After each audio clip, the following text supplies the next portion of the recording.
자, 여러분 안녕하세요. 오늘 이렇게 여러분들과 영상 수업으로 만나게 되었습니다.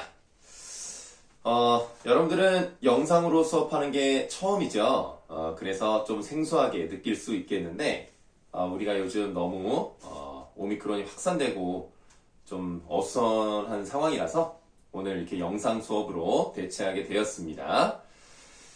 먼저 여러분들 저번에 내준 숙제부터 먼저 답을 맞춰드리도록 하는데요. 따로 드린 프린트 있죠? 요 프린트, 요 부분에 대한 답을 먼저 맞춰보도록 하겠습니다. 요거 다 준비되셨죠? 따로 프린트로 나간 그 테스트지, 그거 20문제 답부터 맞춰보도록 하겠습니다. 혹시라도 준비가 안 됐으면은 잠깐 영상을 멈추시고 빨리 찾아서 잘 따라오시면 되겠어요. 자, 우리가 이제 저번 시간에 동동과 삼호곡을 배웠습니다. 그래서 동동 부분에서 이제 문제가 13문제, 삼호곡 부분에서 7문제, 이렇게 테스트지를 드렸습니다. 문제가 뭐 아주 어려웠다고 생각하진 않습니다. 여러분들 정도의 수준이라면 잘할 수 있을 거라고 생각을 하고요. 1번부터 답을 맞춰보도록 하겠습니다. 자, 1번의 답 적절하지 않은 것을 골라보라 그랬어요. 답은 4번이죠. 이게 전체 13면인데요. 1연부터 13면까지 똑같은 유기적인 내용을 가지고 있지 않습니다. 그리고 1연을 제외하더라도 그렇지가 않은데요. 어떤 부분은 임에 대한 송축, 축복을 하는 내용이 있고 이별에 대한 슬픔을 얘기하는 부분도 있고 자신의 어떤 처지를 비관하는 그런 모습도 있고 그래서 일관성을 가지고 있다라고 보기는 어렵습니다. 그래서 4번이 답이다. 이렇게 말씀드릴 수가 있겠고요. 다음 2번의 답은 3번입니다. 우리가 기본적으로 고려 가요라고 하는 것은 삼음보를 기본으로 가져가죠. 그러나 모든 고려 가요가 다 그런 것은 아닙니다. 그래서 여기 삼음보의 규칙적 율격이라는 말은 이 고려 가요 동동에는 해당하지 않습니다. 이 글은 딱히 음보율이 느껴지지 않습니다. 3번 임을 비유한 것을 모두 찾아 쓰세요 라고 되어 있네요. 보시면은 2월과 3월에 나와 있습니다. 2월에는 등불, 3월에는 달вет꽃 이렇게 되어 있는데 모두 찾아 쓰시오 라고 했기 때문에 현대어로 풀어 쓰시면 안 돼요. 원문에 있는 그대로 쓰시면 되겠습니다. 자, 3번까지 답을 맞춰드렸고요. 다음 4번으로 넘어가겠습니다. 이 작품에 나타난 화자의 정서와 태도로 적절하지 않은 것을 골라보라 그랬는데요. 이 답은 5번이 되겠죠. 자신의 사랑을 임에게 표현했는지 그러지 않았는지 그것부터 확인할 길은 없습니다만 안타까워하고 있는 모습을 보이진 않아요. 그러니까 자기가 버림을 받았다는 거에 대해서 안타까움을 느끼는 거지 표현하지 못한 것을 안타까워하고 있는 것은 아니겠습니다. 4번의 답은 5번이었고요. 다음 5번 문제를 보시면은 정학유예, 농가, 월령가라고 되어 있는데요. 우리가 동동은 달마다 내용이 나오기 때문에 어떤 문체라고 할 수 있다? 월령체라고 말씀을 드렸습니다. 그런데 이거는 농가니까 농촌에서 부르는 노래, 월령가니까 다달이 하는 것. 그럼 뭐 정월은 무슨 일, 2월은 무슨 일 이런 식으로 월령 형태로 가겠죠. 그래서 적절하지 않은 것을 골라보라 그랬습니다. 답은 3번입니다. 오히려 동동의 남성적 어조가 나타나고요. 이 보기는 그렇지 않습니다. 이것은 정학유라는 사람이 농촌에서 어떤 일을 해야 하는지 그리고 시기에 맞춰서 이러이러한 것들을 해야 한다라고 권고하는 내용이 들어가 있다고 보시면 되겠어요. 그래서 여성적 어조와는 전혀 관련이 없습니다. 다음, 이 작품에서 기억의 역할을 쓰시오라 그랬는데 기억을 보시면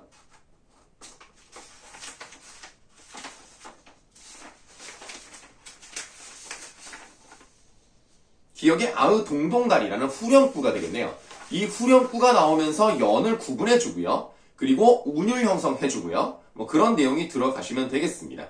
그래서 뭐 음악적인 흥취를 고조시킨다든가 이런 내용이 들어가면 맞다고 볼게요. 다음 7번입니다. 서경별곡 우리가 배웠던 작품이죠. 적절하지 않은 것을 골라보라 그랬습니다. 답 4번. 자, 이 작품과 달리 보기에는 이라고 되어 있는데요. 이 보기를 보시면 세 번째 내용이라고 할까요? 질산배가 나와 있습니다. 이미 다 배우셔서 아시겠습니다만은 시적 화자가 여성이라는 것을 알 수 있는 단서가 바로 여기에 들어가 있기 때문에 4번이 잘못되었다. 이렇게 보시면 되겠고요. 다음 8번. 다음 중 A에 드러난 화자의 상황과 가장 유사한 겁니다. A를 봤더니 외롭네요. 외로움의 정서가 나타나 있는 것을 고르면 되겠습니다. 그래서 8번의 답은 5번이 되겠네요. 자, 요거 우리가 지금 안 배웠던 겁니다. 그렇죠? 우리가 오늘 배울 시조에 나올 것 같은데요. 그래서 5번은 일단 외롭고 임과 헤어져 있다라는 점에서 유사하다. 이렇게 생각하시면 되겠습니다. 8번의 답 일단 5번이다. 이렇게 말씀을 드리고요. 9번으로 넘어갈게요. 자, 9번에 이 작품에 대한 감상으로 적절하지 않은 것을 골라보라 그랬어요. 3번입니다. 삶에 대한 체념으로 인해 현실 도피의 감정이 나타나 있다. 물론 뭐 이거랑 관련이 없습니다만 이런 내용의 고려가요를 배운 적이 있죠. 뭐가 있죠? 그렇죠? 청산별곡이 이것에 해당이 됐습니다. 이거는 전혀 동동과는 관계가 없다. 이렇게 보시면 되겠고요. 10번. 이 작품에서 화자의 소망이 가장 잘 나타나 있는 거 뭐라 그랬어요? 궁극적 소망은 뭡니까? 사랑하는 사람과 함께 있는 게 궁극적 소망이겠죠? 그래서 답은 1번. 11번입니다. 중심 소재와 세시 풍속을 정리한 것으로 적절하지 않은 것을 골라보라 그랬는데 이 문제는 뭐 별로 어려운 게 아닙니다. 그냥 무조건 맞출 수가 있어요. 당연히 4번이죠. 솔직히 이 작품의 내용을 모른다 하더라도요. 8월이 한가위죠. 추석 아닙니까? 이거는 뭐 기본 상식으로도 맞출 수 있는 문제입니다. 11번의 답 4번. 12번. 화자의 처지를 비유한 시어를 찾아 쓰세요. 라고 그랬네요. 자, 뭐가 있어요? 벼랑에 버려진 빛, 점이연 바랏, 반했적. 이 세 가지가 있는데 뭐 다 쓰기 귀찮으시면 그냥 한 단어씩 빛, 바랏저 이 세 가지만 쓰셔도 답으로 인정하겠습니다. 다음 13번. 어떤 기구한 운명을 가지게 되었냐면 자기가 원하는 사람과 결혼하는 것이 아니라 원하지 않았고 좀 뜬금없는 그런 사람과 결혼을 하게 되었다. 맺어지게 되었다. 이렇게 보시면 되겠습니다. 자, 이렇게 해서 이제 동동은 다 답을 맞췄고요. 그 다음 3호곡으로 넘어가겠습니다. 14번에서 20번까지 해당하는 7문제입니다. 이 글도 일반적인 고려가요의 형식을 가지고 있지 않네요. 사문보도 아니고 세 글자 세 글자 두 글자도 아니고 연구분도 없고 후렴구라고 하기엔 너무 약해요. 여음구 정도가 들어갔다. 이런 일반적인 고려가의 특성을 가지고 있지 않은 특이한 작품이라고 보시면 되겠는데요. 그래서 14번. 이 노래에 대한 설명으로 적절하지 않은 것을 골라보라 그랬습니다. 그래서 답은 3번. 자신을 반성하는 내용은 없어요. 15번. 이 시의 표현상의 특징에 대한 설명으로 적절하지 않은 것을 골라보라고 했습니다. 5번이죠? 역설적 방법 나타나 있지 않습니다. 16번. 적절하지 않은 것을 골라보라 그랬네요. 요거 5번입니다. 어머니랑 따로 사는지 아닌지는 알 방법이 없어요. 그냥 엄마가 더 좋다. 엄마의 사랑이 더 위대하다. 이런 얘기를 하고 있죠. 5번이 답이었습니다. 자, 다음으로 넘어가서 이제 벌써 마지막 장이네요. 17번. 이 시를 활용하기에 적절한 사례를 골라보라 그랬습니다. 그러면 아무래도 부모님에게 잘 해주지 못하는 그런 사람들에게 교훈을 줄 수 있는 내용이기 때문에 그런 것과 연결시켜서 문제를 푸시면 됩니다. 이 문제가 조금 잘 안 풀렸을 수 있어요. 이게 무슨 말이지? 뭘 요구하는 거지? 모를 수 있기 때문에 아마 조금 어려웠을 수 있겠는데요. 이 답은 4번이 되겠습니다. 18번. 주제와 가장 유사한 것을 골라보라 그랬네요. 그러면 당연히 부모님에 대한 사랑, 효, 이런 거랑 관련된 게 나와야 되겠죠? 내용 읽어볼 필요도 없어요. 제목부터가 자모사잖아요.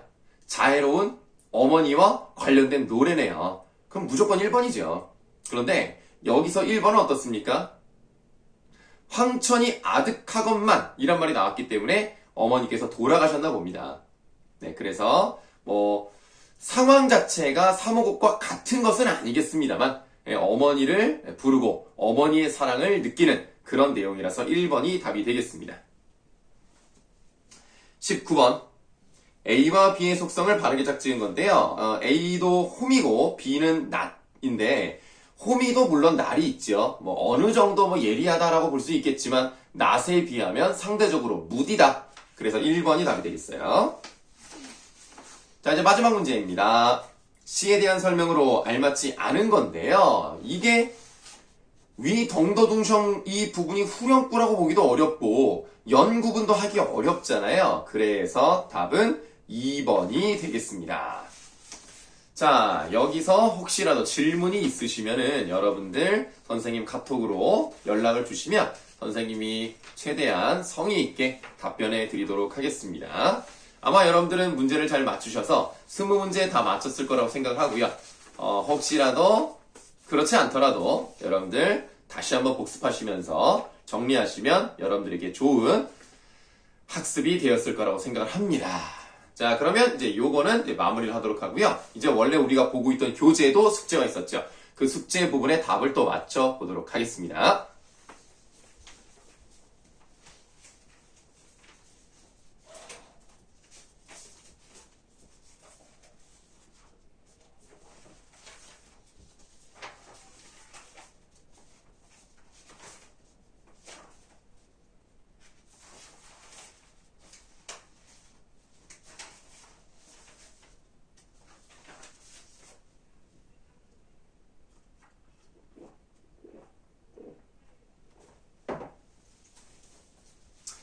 자, 선생님이 이제 준비하고 물 좀 마시느라고 잠깐 나갔다 왔어요.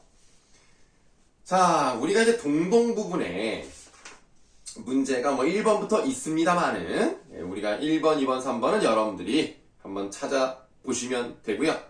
4번까지는 넘어가고요. 5번부터 한번 맞춰보도록 하겠습니다. 자, 이 노래에 대한 감상으로 적절하지 않은 것을 골라보라 그랬습니다. 답은 5번이 되겠죠. 이 글은 적극적이거나 활달한 의지가 나타나 있지 않습니다. 만약에 그렇다면 어떤 작품이랑 연결이 되어 있는 거죠? 네. 서경별곡과 관련이 있겠죠. 그래서 5번은 잘못됐기 때문에 5번이 답입니다. 6번 다음 보기의 설명에 어울리는 것을 골라보라고 했습니다. 덧붙여진 거죠. 그러니까 전체적인 내용과 가장 이질적 성격을 가지고 있고 뒷자는 신령님께 앞자는 임금님께 바치는 그런 내용이 들어가는 부분 1번이 되겠습니다. 7번은 4번이고요. 8번에 정월 날인 물은 내 사정과 정반대입니다. 정반대이기 때문에 오히려 외로움을 느낀다는 거죠. 자, 여기서 이제 문제가 조금 잘못 나왔다고도 볼 수가 있는데 환기시키는 정서라는 것은 외로움의 감정입니다. 그래서 사랑하는 사람과 함께 있지 못하는 그런 감정이 나와야 하고요. 그리고 조금 더 들어가면 자신의 처지와 좀 반대되는 것을 골라도 크게 무리는 없는데요. 자, 일단은 임과 헤어지는 그런 정서, 외로움의 정서와 가장 거리가 먼 것을 고르시면 됩니다. 그래서 일단 답은 3번. 자, 보세요. 이거 지금 우리가 아직 배우지 않았습니다만 잠깐 설명을 드리면 내 임을 그리워하면서 울더니 산에 있는 접동새와 나는 비슷합니다 라는 거예요. 여기서의 님은 임금을 의미하기 때문에 이 사람이 사랑하는 사람과 떨어져 있다. 그래서 그 사랑의 감정과 관련이 적기 때문에 3번이라고 골랐는데요. 사실은 좀 문제가 좋지는 않습니다. 이것도 뭐 외로움의 감정을 불러일으킨다라고 해도 크게 문제는 아닌데요. 다른 것들이 좀 직접적으로 사랑하는 사람에 대한 이야기라면 3번이 임금께서 자기를 불러주기를 바라는 마음이 들어갔다는 점에서 3번이 가장 거리가 멀다 이렇게 보는 겁니다. 이 문제는 조금은 문제가 있지만 그렇게 이해해 주시면 되겠습니다. 다음 9번입니다. 자연에 대한 인식과 가장 가까운 것을 골라보라 그랬는데요. 지금 여기서는 자연의 모습과 대표적으로 그 꽃골이랑 그 다음에 그 냇물 있죠. 그 두 가지랑 반대된다는 거예요. 그래서 꾀꼬리는 왔어요. 임은 안 왔어요. 그러니까 외로워요. 그런 마음이 나타나 있는 거. 그래서 자연과 내가 서로 반대된다는 거. 이런 것을 중점으로 보신다면 가장 가까운 것이 이제 1번이다. 이렇게 보시면 되겠습니다.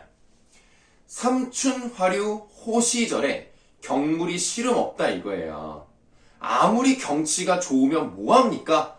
내가 함께 있을 사람이 없는데 상황이 너무나 좋으니까 반대로 내가 외로움이 부각이 되는 거예요. 그래서 1번이 답이다. 이렇게 보시면 되겠습니다. 10번 궁극적으로 말하는 거 4번이라고 말씀드렸고요. 11번 등불이네요. 등불이라는 것은 인품이 훌륭하다. 많은 사람이 우러러 볼 그런 모습이다. 라는 점에서 1번 요 참기파랑가랑 선생님이랑 배웠죠? 그 달이 기파랑의 고매한 인품을 상징한다고 했습니다. 그래서 1번이다. 이렇게 보시면 되겠고요. 12번 수린날 아침 약은요. 이 사람이 사랑하는 사람을 위해서 정성과 사랑이 가득한 소재다. 이렇게 보시면 되겠어요. 그래서 가장 이질적인 거, 그런 거랑 관련 없는 거, 답 3번이 되겠습니다. 1번 같은 경우는 매화를 꺾어서 보내죠? 내 마음이 담겨 있을 거고요. 2번은 입에 옷을 지었죠? 내 마음이 담겨 있을 거예요. 4번은 푸른, 다시 할게요. 맑은 빛을 보내고 싶은 겁니다. 그러니까 관련이 있고요. 5번, 비친 해를 임금님 계신 곳으로 보내고 싶은 거예요. 그래서 3번이 관련이 없었다. 좀 문제가 좀 어려웠다. 이렇게 보시면 되겠는데, 여러분들이 답을 보지 않고 다 맞추셨다면 정말 여러분들은 국어의 대마왕이다. 이렇게 말씀드릴 수가 있겠습니다. 자, 그 다음에는 이제 우리가 서경별곡 쪽으로 가시면 되겠죠. 서경별곡도요. 1번, 2번, 3번은 넘어가도록 하고요. 4번부터 설명을 드리겠습니다. 불변의 사랑, 믿음을 상징하는 거 3번 되겠고요. 5번 넘어가시고요. 6번, 가장 거리가 가까운 겁니다. 아무리 사랑의 시련이 있다 하더라도 나에 대한 또는 당신에 대한 믿음은 끊어지지 않습니다. 그래서 뭐 영원한 사랑이라든가 믿음의 지속성 이런 것들을 얘기하는 건데요. 1번을 보시면 나의 님 향한 뜻이 죽으면 어떠할지 내가 당신을 사랑하는 마음과 당신을 그리워하는 이 마음이 죽으면 어떨까요? 달라질까요? 아닙니다. 난 그렇지 않아요. 상전, 뽕나무 밭을 말합니다. 뽕나무 밭이 변하여 벽해, 푸른 바다가 될 수는 있어요. 뽕나무 밭이 푸른 바다가 된다는 얘기는 그만큼 오랜 세월이 흘렀다는 얘기입니다. 상전 벽해 또는 벽해 상전 이런 말이 있는데요. 그렇게 오랜 세월이 지나면 모든 것이 바뀔 수 있다. 뭐 이런 얘기예요. 그렇게 변할 수 있다 하더라도 임 향한 일편단심이야 가실 줄이 있겠습니까? 나는 변하지 않습니다. 이런 얘기를 하고 있죠. 6번의 답은 1번이다.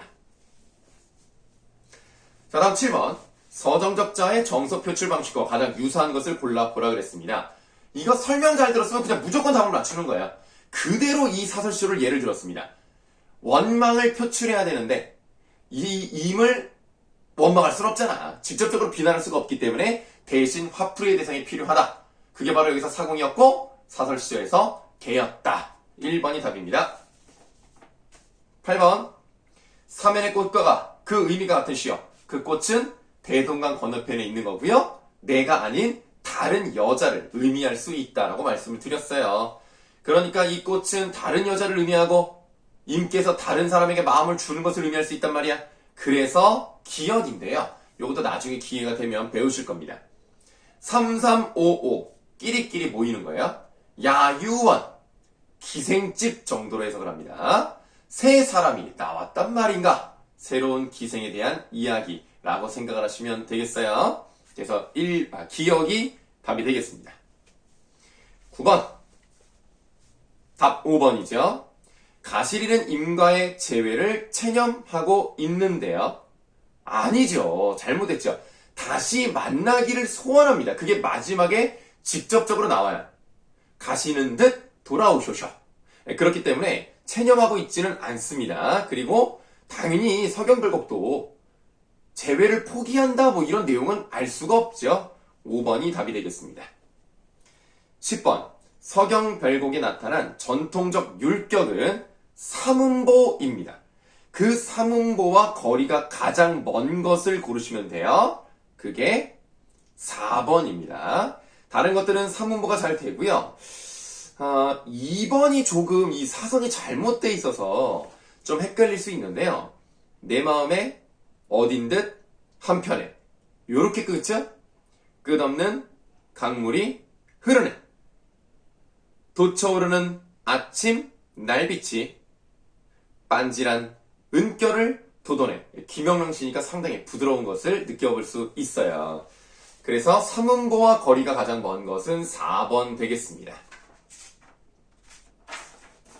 자, 이렇게 서경별곡도 맞춰봤고요. 이번에는 3호곡을 보도록 하는데 3호곡은 문제가 2문제밖에 안 돼가지고요. 자, 1번의 답 4번이고요. 2번은 뭐 써 있으니까 보시면 되겠습니다. 3호곡 쪽은 어렵지 않을 거라고 생각합니다. 자, 이렇게 해서 또 교재 부분의 숙제를 답을 맞춰봤습니다. 숙제를 맞춰봤더니 벌써 시간이 또 이만큼 지났네요. 자, 그럼 이제 오늘 이제 새롭게 들어가야 되는 부분을 가도록 할 건데요. 고려, 가요 이어서 계속 보도록 하겠습니다. 정과 정을 펼치시면 되겠어요.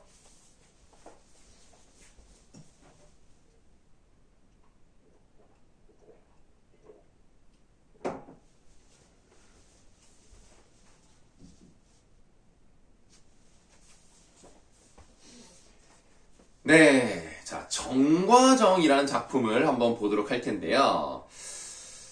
요게 뭐 내용이 길지는 않습니다만 이 뒷부분에 현대시랑 연결되는 부분이 있어가지고 설명이 좀 길어질 것 같습니다. 이거 요 정도 수업을 하면은 어쩌면은 한 25분 정도 더 걸릴 수 있을 것 같아요.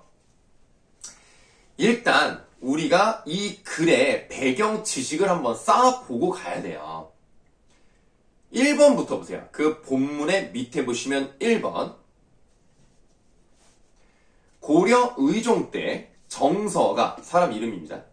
정서가 귀양지 동래에서 임금의 소환을 기다리다가 소식이 없자 자신의 결백을 밝히고 선처를 호소하기 위해 지은 노래입니다. 그러니까 이 정서 입장에서는, 이 사람 입장에서는 자기는 너무나 억울하게 유배를 간 거야. 나는 죄가 없는데 저쪽 반대편에서 나를 탄핵시키려고 모함을 했다 이거야. 난 죄가 없어. 너무나 억울해. 그런데 임금이 하도 저쪽에서 반발을 심하게 하니까 좋아. 그러면 일단은 유배를 보낼게. 그래도 언젠가 다시 한번 불러줄 테니까 그냥 일단 가 있어. 걱정하지 마. 금방 불러줄게. 라고 얘기를 해놓고 안 불러요. 실제로 안 부릅니다. 그래서 고려 의종 다음 왕이 불러요. 그러니까 정서 입장에서는 되게 억울하죠. 아니 불러준다고 불러주지도 않고 난 죄가 없는데, 물론 뭐 이 사람의 주장이니까 죄가 있는지 없는지는 잘 모르겠고, 그래서 억울한 마음에 이 노래를 지었다고 합니다. 제목을 보니까요, 정과정인데요. 한자를 잘 아는 학생이라고 하더라도 이게 무슨 말이야? 라고 생각할 수가 있습니다. 왜냐하면 이 노래의 제목은 어떻게 보면 의미가 없어요. 무슨 말이냐면 이름이 정서잖아요. 정서의 호가 과정입니다. 그러니까 이 사람의 뭐예요? 과정, 정서. 그러니까 예를 들면 백범, 김구 이런 것처럼 앞에가 호예요. 그래서 정과정은 사실 의미는 없습니다. 그냥 정서가 쓴 글 이 정도로만 보겠습니다. 왼쪽에 원문, 오른쪽에 현대어풀인데요. 왼쪽이다 하는 게 더 좋아요. 더 좋은데 선생님이 여러분들 이해를 돕기 위해서 현대어로 좀 설명을 많이 하다 보니까 오른쪽에 설명을 쓰시는 것도 사실 크게 문제는 아니니까 한번 편한 대로 필기하시면 되겠고요. 선생님은 이제 왼쪽을 읽어 나가면서 이제 오른쪽을 슬쩍슬쩍 한번 보도록 하겠습니다. 이게 아까 말씀드렸던 그 문제에 나왔던 보기에 해당이 됩니다. 내가 임을, 당연히 임금이죠. 그리자와 운이다니. 그리고 하면서 물었어요. 산의 접동새와 나는 이슷하여이다.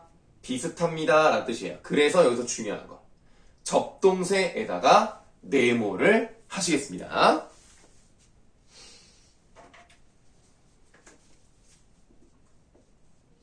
이 접동새에 대해서 여러분들께 드릴 말씀이 참 많습니다.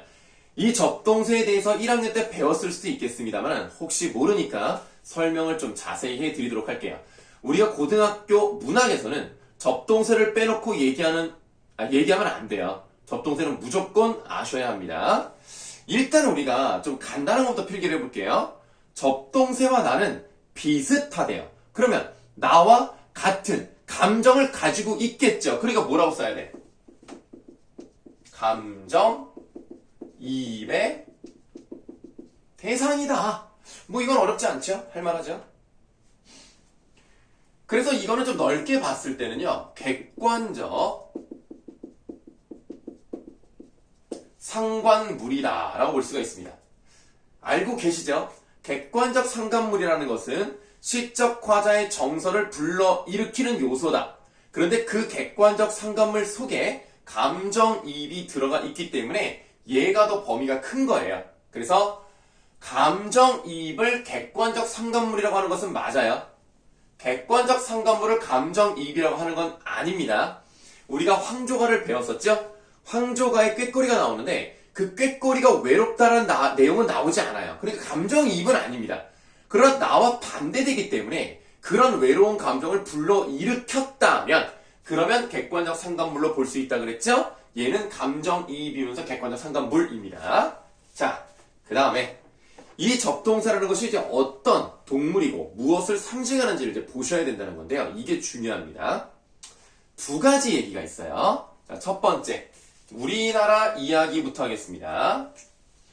자, 1번. 우리나라 전설에 따르면 이런 얘기가 있어요.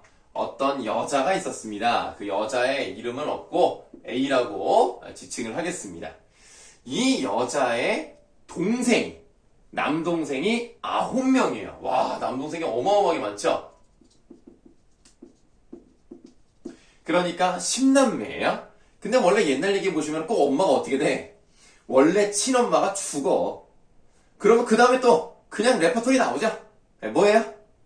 새로운 엄마가 들어옵니다. 이제 계모가 들어오는데 계모가 못됐죠? 항상 똑같아요. 그래서 그 계모가 이 A라는 여자를 맨날 괴롭히는 거야. 뭐 일 시키고 혼내고 구박하고 콩쥐같이 그러는 거예요. 그런데 이 여자애가 결국 좀 나이가 들어서 결혼할 때가 되었습니다. 뭐 대단한 집안은 아닌데 운이 좋았는지 좀 원님의 아들과 결혼을 하게 된 거예요. 그러니까 지금으로 따지면은 뭐 좀 괜찮은 기업체의 뭐 아들? 이런 사람이랑 결혼했다고 보시면 좀 그래도 결혼 잘했다 이런 생각이 들잖아요. 뭐 드라마에 나오는 것처럼.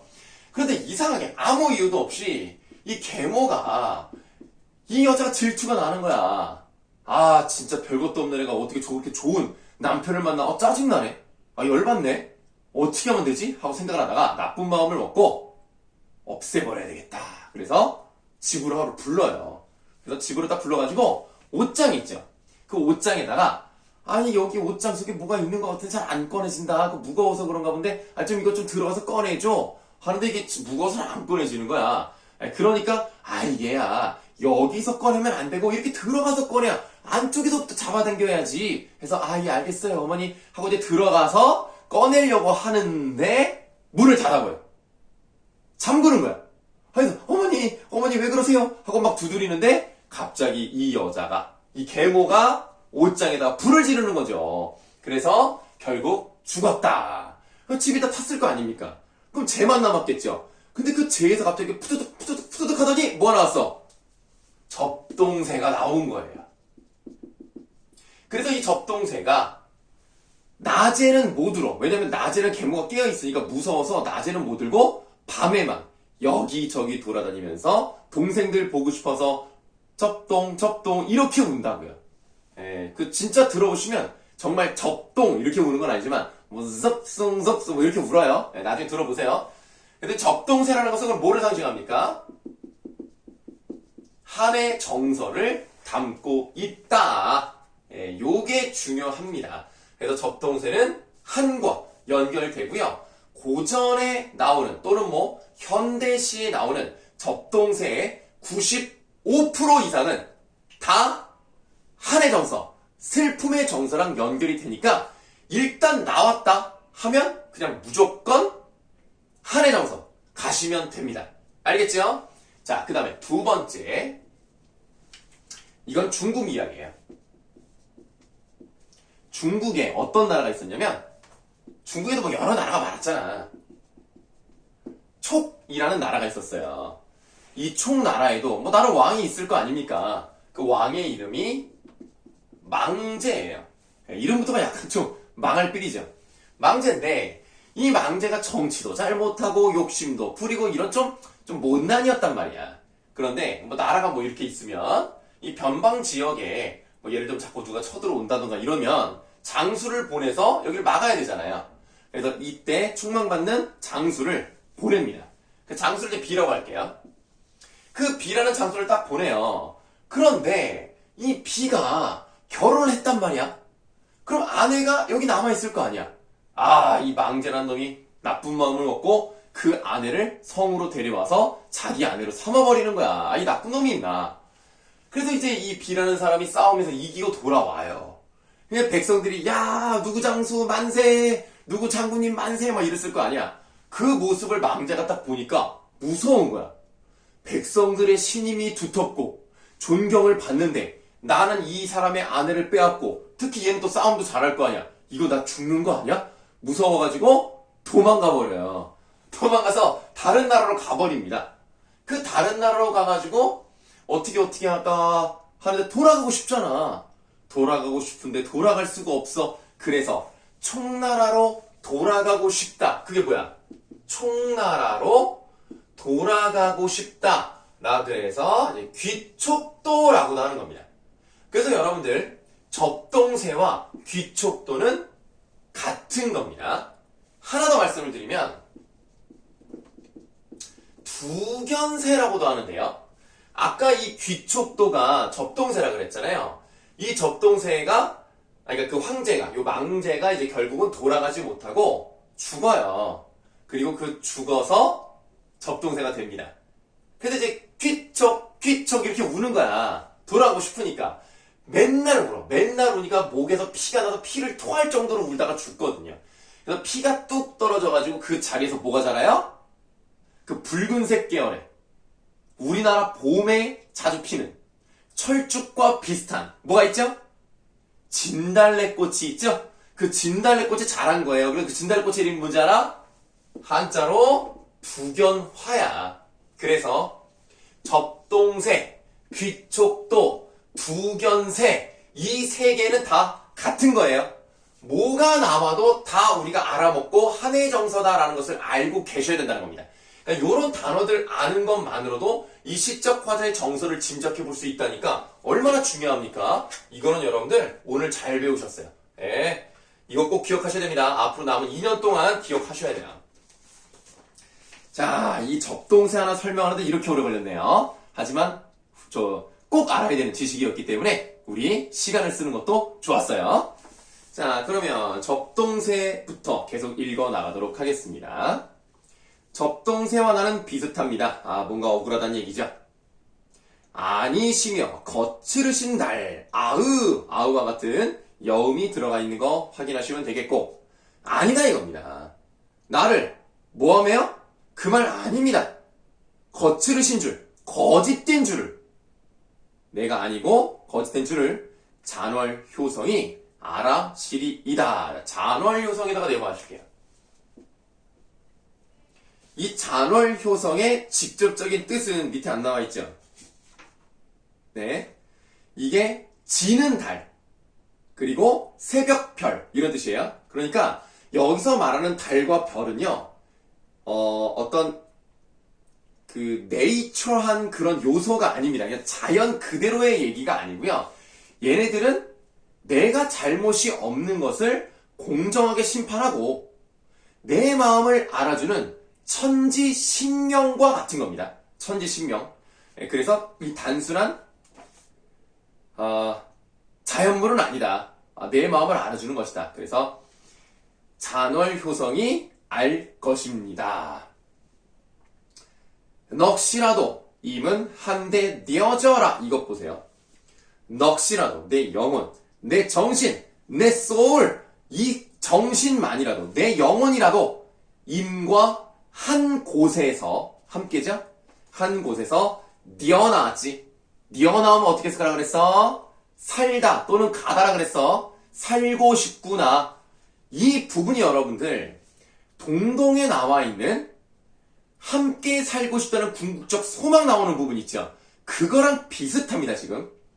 자, 그 다음에 벽이더시니 뉘러시니까. 자, 벽이다라는 건 뭐냐면 우기는 거예요. 저 사람이 잘못이 있어요. 제가 나쁜 놈이에요. 라고 우겼던 애들 있잖아. 그 우기던 사람이 과연 누구입니까? 나는 과도, 허물도 천만 없습니다. 난 잘못 없어요. 난 억울해요. 이런 얘기를 하고 있죠. 그 다음 말인말이신디어 스르뿐디어 아우. 이건 뭐 너무 해석이 어려워서요. 그냥 현대어 보세요. 뭇 사람들, 다른 여러 사람들이 나를 참소, 모함하는 말입니다. 아, 슬픕니다. 너무너무 슬프죠? 슬프니까 좋은 말이 나올 수가 없잖아. 그러니까 뭐야, 님이가 나와버렸네. 자, 임께서 나를 하마. 자, 하마 벌써란 뜻이에요.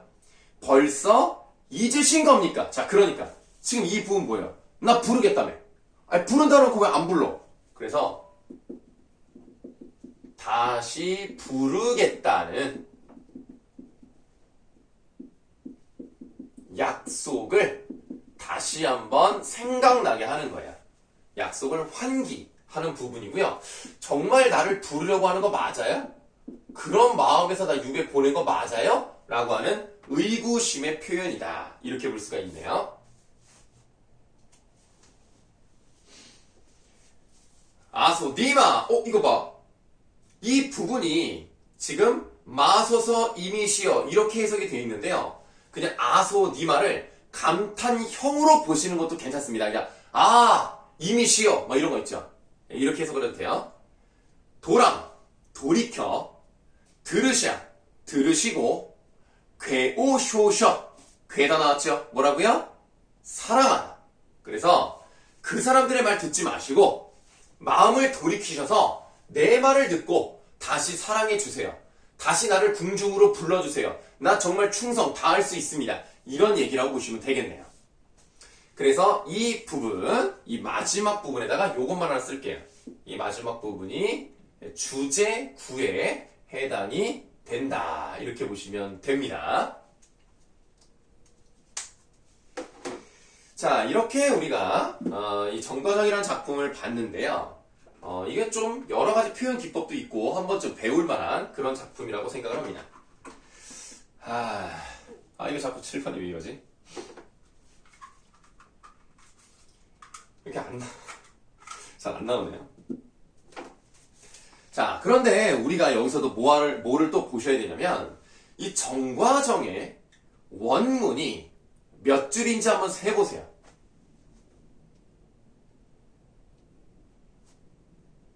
몇 줄입니까? 11줄이에요. 그런데 약간 좀 다른 부분이 하나가 뭐냐면 8번째 줄하고 9번째 줄을 보시면 다른 행에 비해서 좀 짧아요. 그럼 만약에 이 8, 9와 9, 9를 하나로 묶어보시면 다른 행과 길이가 비슷해진단 말이야. 그럼 총 몇 줄이 되는 거예요? 10줄이 되는 거죠.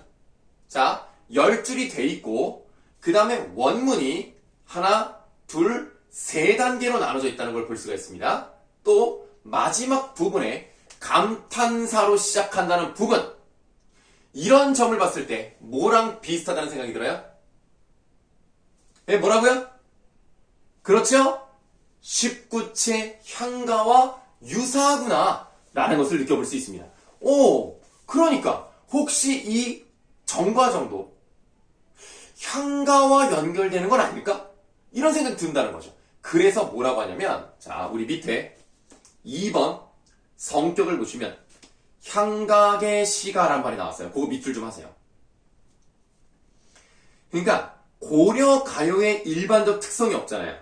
연구분도 없어요. 이거 원래 연구분 없는 거예요. 연구분 없고요. 그리고 삼음보도 좀 잘 안 맞아 떨어지고요. 그러니까 이게 일반적 고려 가요의 느낌이라기보다는 고려 때 만들어진 건 맞는데 향가의 영향을 받았을 가능성이 있겠구나. 이렇게 생각하시는 거예요. 그래서 이 3단계의 시상 전개와 아소, 니마와 같은 염구라고 되어 있는데 뭐 염구라고 보진 않으셔도 됩니다. 그냥 감탄형으로 시작하는 부분이다. 이렇게 보시면 되겠어요. 그래서 향각의 시가다 라고 말씀을 드릴 수 있고요. 다음 3번 문학사적 의가 나와 있는데요. 요 밑줄 좀 하세요. 충신연주지사 충성스러운 신하가 주인을 그리워하는, 그럼 여기서 주인은 누구예요? 임금을 그리워하는 노래, 이게 바로 충신연주지사고요. 그 충신연주지사의 원조가 바로 이 노래입니다. 이 노래 이후로 이런 노래가 많이 나온다는 거죠. 그래서 시조 같은 데서도 나오고요. 여러분들이 선생님이랑 배웠던 것 같아요. 그 다음에 유배 문학의 원류라는 말이 나왔죠. 유배에 가서 쓴 문학의 최초입니다. 그렇게 생각하시면 되겠어요. 자, 이렇게 이제 정과정이라는 작품을 이제 끝을 냈는데요. 우리가 그 다음에 이제 6번을 보시면 접동세에 관련된 3가지 작품이 나와 있습니다. 그래서 박효관의 시조는 일단 그냥 넘어갈게요. 그냥 읽어보시면 압니다. 뭐 이별에서 외로운 거 보구나, 나도 그렇다, 뭐 이런 내용이니까 넘어가고요. 김소월의 접동세를 한번 보도록 하겠습니다.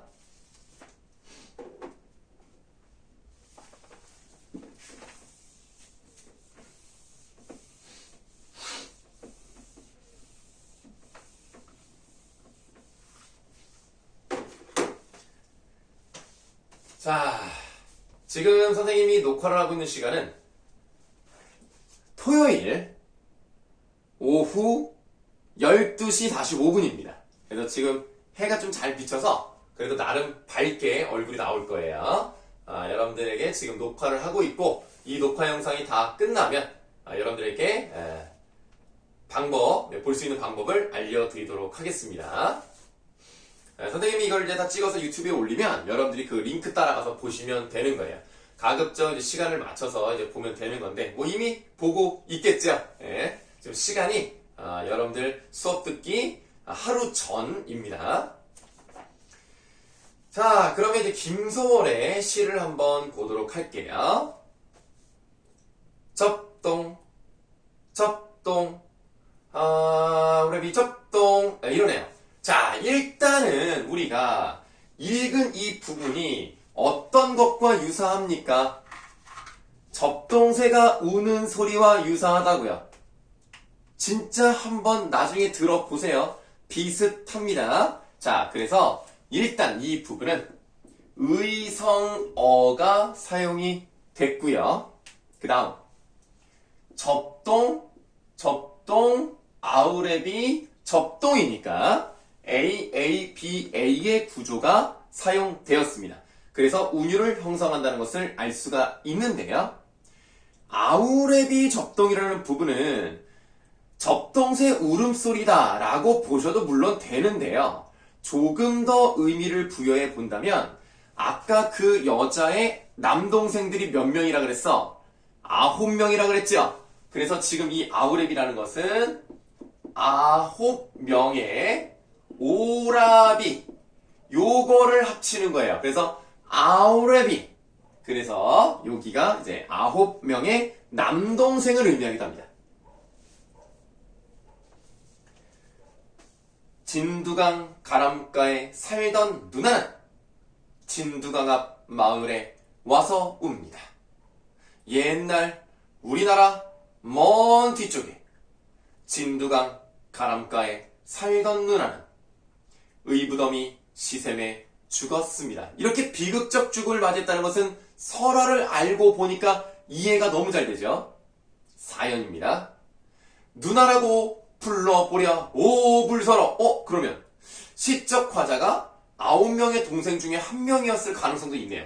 뭐 꼭 그렇게 볼 필요는 없습니다. 그냥 뭐 시적 화자가 현대인인데 현대인이 좀 서러운 감정을 느껴서 누나와 같은 건가? 뭐 이렇게 생각했다고 봐도 큰 문제는 없어요. 그런데 누나라고 불러보랴 오 불서러. 너무 서럽다를 이제 불서러 이렇게 표현해요. 여기는 그냥 화자의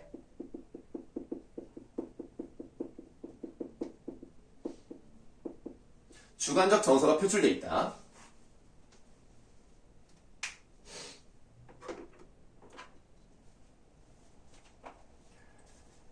시샘에 몸이 죽은 우리 누나. 누구의 누나가 다 될 수 있는 거죠? 우리라고 했으니까. 죽어서 접동새가 되었습니다. 9이라 남아되던 오랩 동생을 죽어서도 못 잊어 차마 못 잊어. 야삼경. 삼경이라는 단어는 고전에 잘 나오니까 알아두시면 되는데요. 삼경은 밤 11시에서 새벽 1시를 말합니다. 요 때니까 좀 늦은 밤이죠. 그래서 삼경이 정확히 몇 시인지를 물어보진 않아요. 다만 삼경이란 말이 나오면 늦었다, 깊은 밤이다, 이것만 아시면 됩니다. 야삼경 남다자는 밤이 깊으면 이산 저산 옮아가며 슬피 웁니다. 네, 그렇네요. 뭔가 애절한 그리움, 슬픔 이런 것들이 좀 나타나 있는 시입니다. 다음 세 번째 나와 있는 서정주의 귀촉도예요. 아까 다 말씀드렸던 그 전설 속의 이야기와 같죠? 지금 우리가 본 김서원의 시는 우리나라 설화랑 연결되어 있고요. 서정주의 시는 중국 설화랑 연결이 되어 있네요. 귀촉도니까요. 결국 같은 거라고 말씀드렸습니다. 초롱의 불빛. 초롱 아시죠? 호롱불 같은 거. 그거를 이제 옆에 파란색으로 둘러싼 걸 초롱이라고 해요. 초롱의 불빛. 지친 밤하늘. 지친 밤하늘에다가 네모하시고요. 밤하늘이 지쳤다고 느끼는 것은 뭐예요? 사실은 내가 지친 거죠. 그래서 이 부분 뭐가 일어났어요? 감정이입이 사용되었구나. 그렇다면 우리가 아까 봤던 정과정과 유사한 표현 방식이 사용되었다는 것을 확인해 볼 수 있겠습니다. 구비구비 은한물 목이 젖은 새. 이것도 말이죠. 여러분들이 국어 공부를 좀 많이 하셨으면 은하수라는 게 어떤 작품에서 어떤 상황에 사용되는지를 볼 수가 있는 거예요. 자, 우리 그냥 기본적으로 가봅시다. 은하수 하면 누구와 누구가 헤어지는 것과 연결이 되죠? 우리 그 옛날 이야기 보시면은 이 두 사람이 은하수를 사이에 두고 만나지 못하다가 1년에 한 번 만나는 내용 다 아시죠? 그 누굽니까? 견우와직녀죠? 우리 견우와직녀 이야기를 모르는 사람은 아마 없을걸요? 그러면 은하수라는 건 뭐예요? 두 사람을 가로막는 장애물이잖아요. 단절, 거리감 이런 걸 나타내는 거잖아요. 그래서 우리가 은한물, 은하수라는 말이 나오면 이거는 사랑하는 사람과 나의 거리감, 단절감, 장애물 이렇게 가면 그냥 무조건입니다. 은하수가 나오면 무조건 이별이라고 보시면 웬만하면 다 맞아요. 내가 볼 때 98% 이상입니다. 물론 자연의 아름다움을 나타내기 위해서 예찬적이라던가 자연 친화적으로 나오는 은하수가 분명히 있죠. 하지만 나오는 비율로 따지면 이별로 나오는 경우가 상당히 많다는 거 꼭 기억하셔야 되겠습니다. 그래서 지금 이 부분은 임과 나의 단절 이런 거예요. 그러면 지금 우리가 정확히 내용을 모르겠지만 은한물이 나왔나? 그런데 슬픈 내용이잖아. 귀촉도가 제목이니까. 그럼 사랑하는 사람이 죽었나? 헤어졌나? 이런 생각이 들 수 있다는 거예요. 은한물 목이 젖은 새 차마 아니 솟는가랑 눈이 감겨서 제 피에 취한 새가 귀촉도 운다. 아까 뭐 피를 토하면서 울었다는 그거 기억나시죠? 그 피에 취한 새가 귀촉도 운다고요. 그 귀척도가 울었다고. 그러니까 한의 감정이 가득가득한 시라는 걸 느낄 수가 있겠죠? 그 이유가 이제 마지막에 직접적으로 나옵니다. 그대 하늘 끝! 홀로 가십니마. 혼자서 하늘 끝으로 갔대. 뭐야? 우주 비행사야? 그럴 일은 없잖아. 어떻게 된 거야? 저승으로 가셨네. 그럼 딱딱 들어맞잖아요. 왜 시적 화자는 밤하늘이 지쳤다고 생각을 합니까? 내 삶이 너무나 힘드니까. 은한물 나왔죠. 귀척도 나왔죠. 이거 그냥 빼박이잖아. 무조건 이거 헤어진 거잖아. 죽었잖아. 이렇게 생각을 하시면 되겠습니다. 귀촉도, 접동생, 두견세 이런 것들은 많이 사용되는 문학적 장치이기 때문에 기억 잘 해 두셔야 합니다. 그러면 이제 우리 밑에 있는 확인 문제가 숙제로 나가는 거죠. 이거 하시면 되는 겁니다. 지금 시간이 50분 정도 찍었어요. 그래서 끊고 갈 수도 있는데요. 그냥 이어서 가 보겠습니다. 여러분들이 힘드시면 여러분들이 끊으시면 돼요. 선생님은 그냥 계속 할 수 있거든요. 다만 물만 좀 마시겠습니다.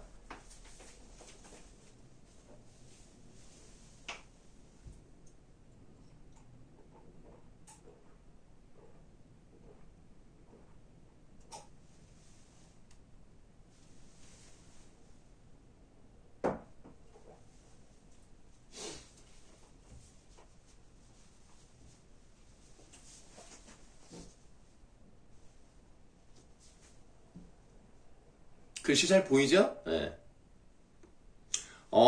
여기 그림자에 그림자에 물 마시는 게 나왔겠구나. 자, 그러면 이번에는 만전춘 별사를 한번 보도록 하겠습니다. 요거 지우고 갈까요? 네.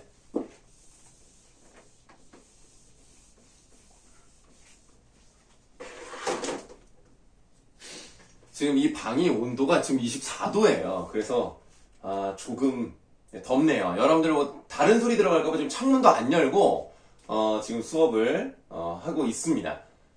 조금 더운데 여러분들은 뭐 시원하게 잘 계세요. 열심히 공부하시면 뭐 이렇게 열이 나는데 일단 그렇게 알고 계시고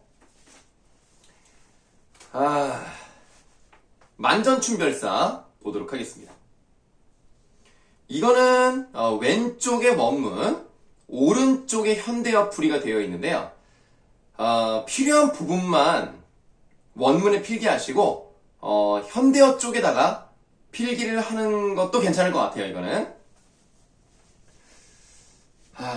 읽는 거는 일단 원문으로 읽어보겠습니다.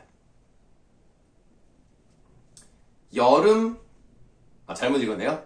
얼음 위에 댄잎자리 보아 임가 나와 얼어 죽을 망정. 그리고 또 반복되죠? 얼음 위에 댄잎자리 보아 임가 나와 얼어 죽을 망정. 정든 오늘 밤 더디세오시라 라고 되어 있네요. 선생님이 고려가요 처음 시작할 때 남녀 상렬지사라는 말을 했었어요. 남녀 간에 서로 뜨거운 사랑 이야기, 이게 바로 남녀 상렬지사라고 했습니다. 그런 게 바로 제대로 나타나 있네요. 지금까지 배웠던 모든 고려 가요보다 이 만전춘별사가 수위가 가장 높습니다. 한 17금 정도 돼요. 그러니까 여러분들 입장에서는 뭐가 뭐 대단한 건 없는데 라고 생각할 수 있겠는데 뭐 일단 좀 내용이 잠자리에 대한 얘기죠. 그래서 현대어 쪽에 필기 한번 해볼게요. 얼음 위에 댄잎자리를 만들어요. 얼음 얼마나 차가워요. 너무너무 춥죠? 근데 그 위에다가 댄잎으로 대나무 이파리로 돗자리, 그냥 잠자리를 만든다는 거예요. 아니 그럼 여러분들 여름에 더울 때 뭐를 껴안고 자기도 해? 죽부인, 뭐 요즘은 죽남편이라고도 하더라고요. 죽부인을 이렇게 안고 자잖아요. 왜? 대나무가 시원하거든. 여러분 돗자리 대나무로 만드는 경우가 많습니다. 왜? 시원하니까. 그래서 얼음 위에 댄잎자리를 만든다는 것은 이거 너무 추운 거예요. 좋지가 않죠. 그래서 얼음의 세모, 댄잎도 세모.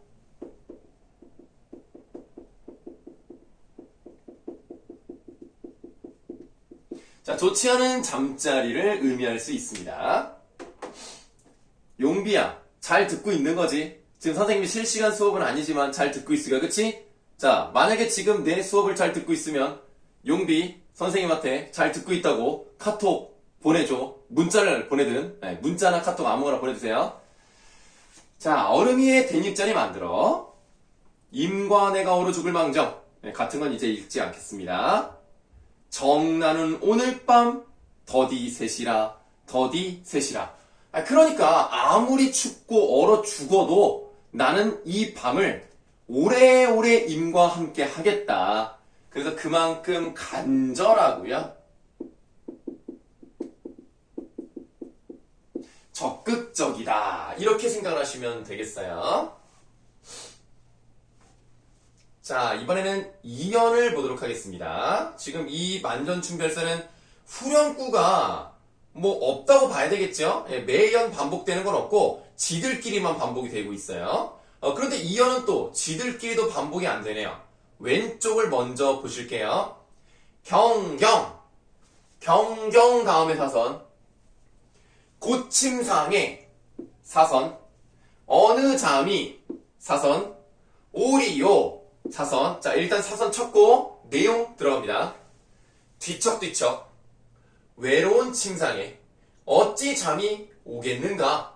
그러니까 여러분들 이거 많이 써봤습니다만 뒤척뒤척 하면서 잠을 이루지 못하는 뭔가 불안감 같은 게 있으면 잠이 안 오잖아요. 그래서 전전긍긍하면서 뒤집었다가 옆으로 누웠다가 이게 전전반측이다. 이렇게 볼 수가 있겠습니다. 그래서 서창을 열어 하니 도화이 바라두다. 해석 보시면 서창을 열어보니까 복사꽃이 피었구나. 자, 요거 중요합니다. 복사꽃 내모하세요.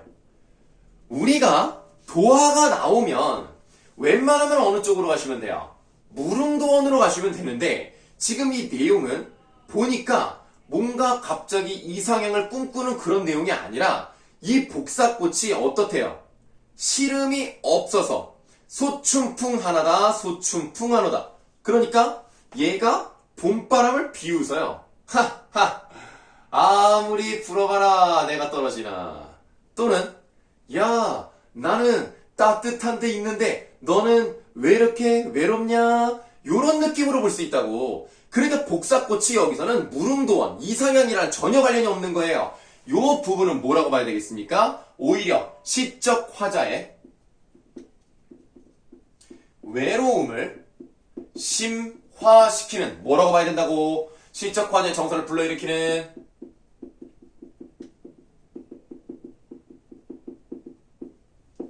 객관적 상관물로 보셔야 된다고요.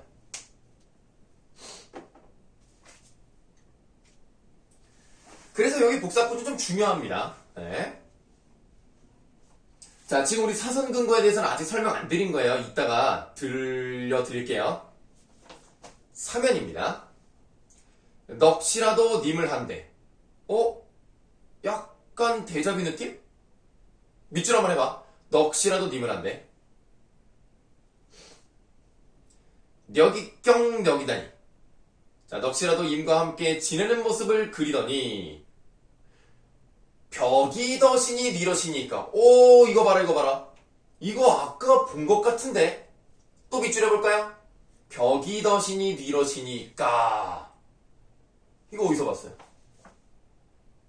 이거 아까 우리가 같이 공부했던 정과정의 느낌 아닌가요? 이거 거의 비슷한데? 넋이라도 님을 한데 녀기경 녀기다니. 벽이 더시니 뒤로시니까. 이거 봤잖아, 그치? 자, 그러면 우리가 요런 것들도 영향을 좀 받았나? 이렇게 생각해 볼 수가 있는데 뭐 그거는 그렇게 중요하진 않고요. 우리가 뭘 할 수 있냐면 아까 정과정에서는 자기가 죄가 없음에도 불구하고 내가 죄가 있다고 모함했던 애들, 우겼던 애들이 있었잖아요. 여기서는 그런 내용이 아니기 때문에 여기서는 뭐라고 해석을 해야 되느냐? 사랑하는 사람이 있었고 그 사람이 나는 헤어지고 싶지 않았는데 그 사람이 우겨서 헤어졌나? 이런 생각. 우리는 지금 여기서 만나면 안 돼요. 우리는 나중을 기약합시다. 뭐 이렇게 얘기를 했나? 그래서 헤어졌나? 라는 생각을 해볼 수가 있다는 거죠. 그래서 이 부분 한번 써보도록 할게요.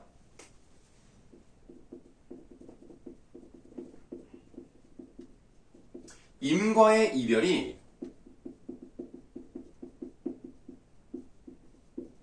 자신의 뜻이 아니었다. 그러니까 내 잘못으로 헤어진 건 아니야. 누구 잘못이야? 임의 잘못, 임이 우겨서 그렇게 된 거야. 그래서 원망의 감정이 나타나 있다. 이렇게도 볼 수가 있겠어요.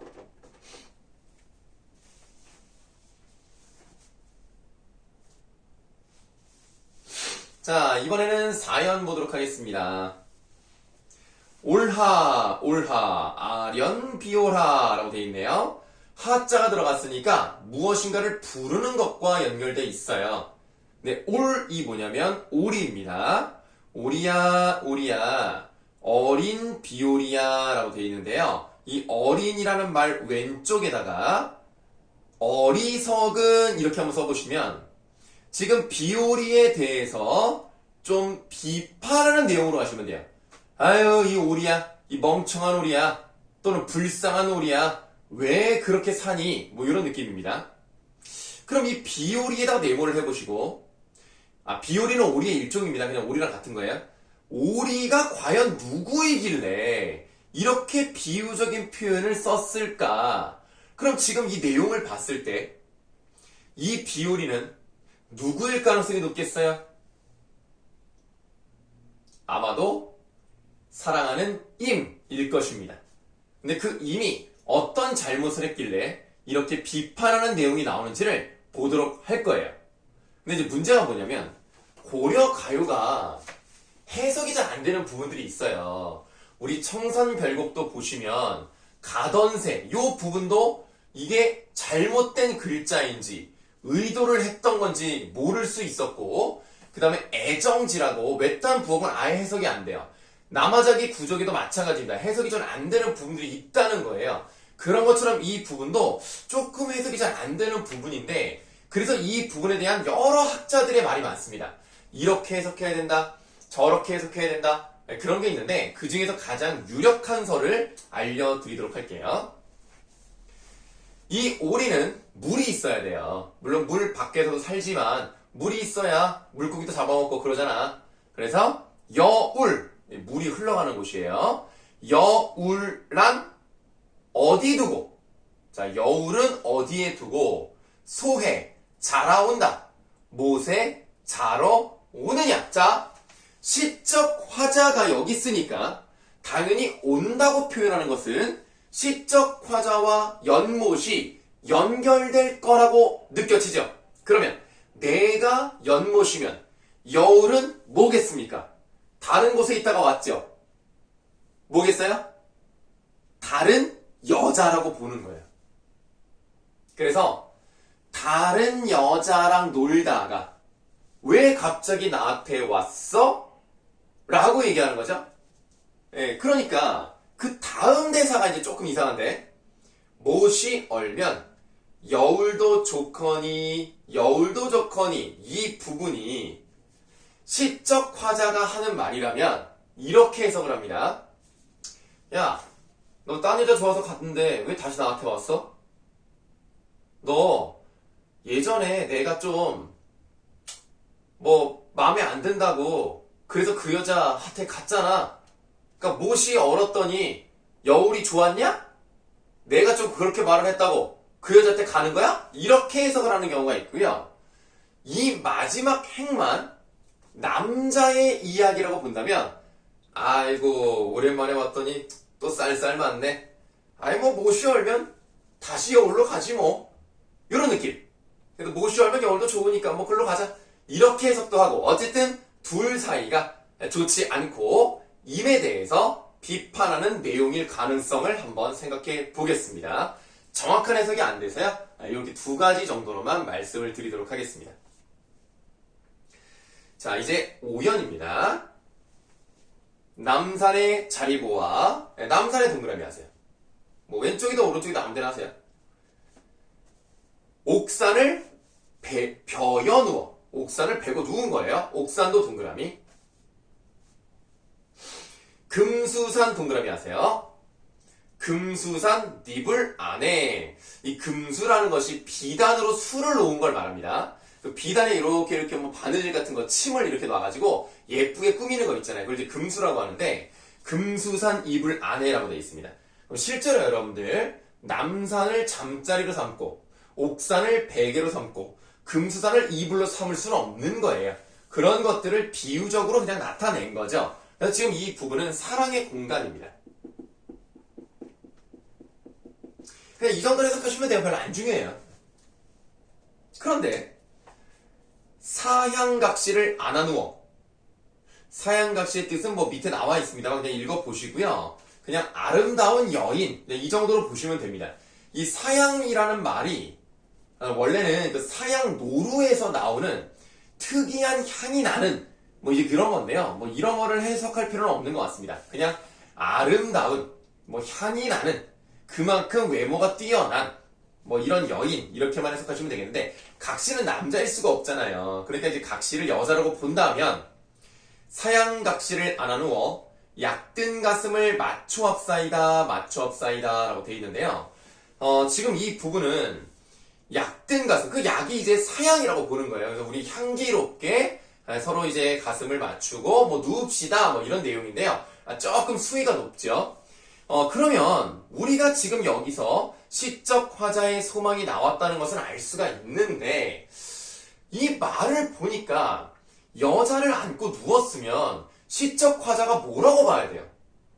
남자라고 보는 게 일반적이겠죠. 그래서 이 만전춘 별사가요. 1연부터 4연까지는 여자 화자로 봅니다. 그런데 5연은 남자일 가능성이 있어요. 여자가 여자를 안고 눕는 경우보다는 그 반대의 경우를 생각하는 경우가 더 일반적이니까요. 그래서 이런 것들을 이제 보시면은 좀 이런저런 것들을 한 사람이 다 쓴 게 아니라 따로따로 만들어진 것을 합쳤을 가능성을 생각해 본다는 거죠. 그것을 또 뒷받침하는 근거가 뭐냐면 자, 왼쪽에 원문을 이제 다시 한번 보세요. 1연, 3연, 4연은 한글이 많습니다. 우리말이 많죠? 그런데 2연하고 5연은 한자어가 상대적으로 많습니다. 그러니까 이런 것들은 만든 사람이 다른 사람이 아닐까라는 생각이 들어요.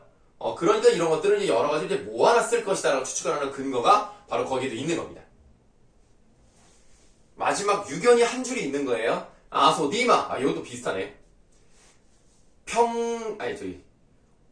원대 평생이네. 여일줄 모르옵세라고 돼 있네. 그러니까 오른쪽 남아있죠? 평생토록 여일줄. 다시 말하면 뭐라 그랬어요? 헤어질 줄 모르고 지냅시다. 영원히 함께 합시다. 그래서 영원한 사랑을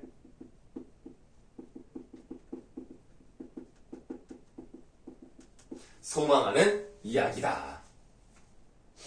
이게 지금 4연을 제외하면 뭐 그나마 내용이 뭐 그냥 괜찮아요. 이제 4연을 원망하는 거니까 영원한 사랑과 직접 관련이 없어서 조금 뜬금없는 부분이긴 한데요. 뭐 3연도 좀 그런 편이죠. 그래도 어쨌든 마지막은 영원한 사랑을 소망하면서 내용이 끝이 났네요. 자, 하나 더 좀 말씀을 드리면 이제 요거 사선 근거에 대한 설명을 아직 안 드렸죠? 그거를 좀 설명드리도록 하겠습니다. 우리가 이 사선근 부분을 포함해서 다시 한번 읽어보도록 할게요. 경경 고침상에 어느 잠이 오리요 서창을 여러하니 도화이 바라두다. 도화는 시름없어 소추풍하나다 하나다. 이렇게 하면 완전히 떨어지는 느낌은 조금 부족해도 사음보가 3번 나왔다는 것을 알 수가 있습니다. 그래서 이 이연은 시조에 영향을 미쳤다고 보는 관점도 있습니다. 네, 그렇게 알아두시면 되겠습니다. 자, 그러면 이제 우리 그 본문 밑에 있는 그 번호로 돼 있는 정리되어 있는 부분을 한번 보도록 할게요. 우리 2번을 보시겠습니다. 2번에 세 번째 줄 특히부터 밑줄하세요. 특히 이어는 반복되는 구절이 없고요. 제4행이 시조의 종장과 닮아 있어 시조 형식의 기원이 될 수 있는 연이라 하겠다. 이 말을 방금 말씀드렸고요. 3번 밑줄하세요. 시상 전개의 특징입니다. 각 연들이 처음부터 끝까지 서로 연결된 것이 아니라 하나하나가 독립된 시상을 가지고 여러 양상의 사랑을 각기 보여주고 있다. 서술자가 1연에서 4연은 여성으로 보고요. 5연은 남성인가? 라는 생각이 든다고 말씀드렸죠? 4번 만전춘의 합가닥 성격. 이런저런 데서 이렇게 가지고 와서 합쳐 놓은 것 같은 느낌이 괄호 1번에 밑줄하세요. 정과정과 유사한 표현.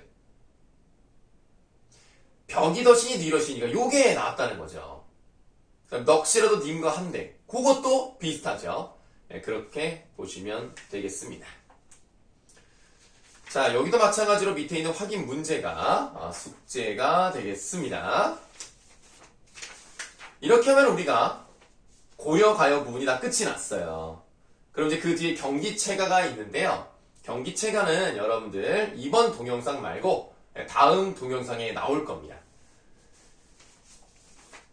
그런데 뭐 미리 좀 말씀을 드리면 지금 선생님이 동영상으로 녹화해야 되는 수업이 여러분들 반만 있는 게 아니라 좀 많아요.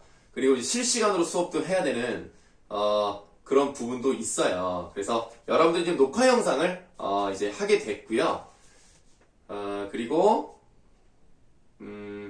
이 영상을 이제 찍는 시간, 그리고 뭐 편집을 대단히 하진 않습니다만 이걸 유튜브에도 올리는 시간, 이런 것들을 다 이제 포함을 하면 시간이 좀 사실 실제 수업을 하는 것보다 좀 시간이 오래 걸립니다.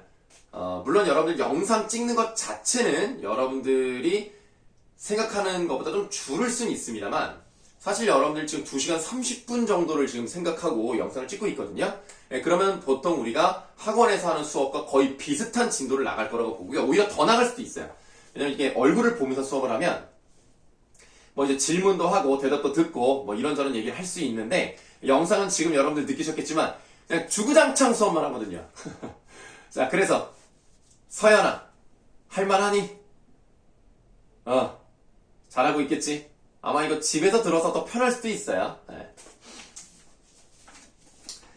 자, 그래서 여러분들 경기체가 부분은 이번 영상이 아니고 사실 이미 찍어놓은 다른 영상이 있습니다. 그래서 그 영상을 여러분들이 이제 보시면 되겠어요. 그래서 조금 그 언급하는 그런 표현들, 또 누구를 이제 지시하는 그런 표현들이 좀 다를 수 있습니다. 좀 다른 거 수업하는 거랑 이제 연결되는 부분이어서 그거를 좀 여러분들 이따가 링크를 보내드릴 거예요. 그래서 그 부분은 이제 그거를 보시면서 이거 우리 얘기 아닌 것 같은데 라고 생각할 수 있겠습니다만 내용은 같기 때문에 그 동영상 봐주시면 감사하겠습니다. 자, 그래서 경기체가는 이제 그 동영상이 있으니까 넘어가도록 하겠습니다. 자, 이렇게 해서 이제 우리가 고려가요를 마무리를 졌고요.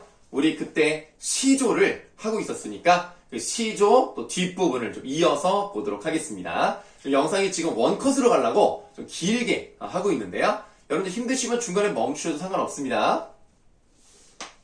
그리고 아까 서연이 잘 듣고 있으면 잘 듣고 있다고 카톡으로 좀 보내주세요.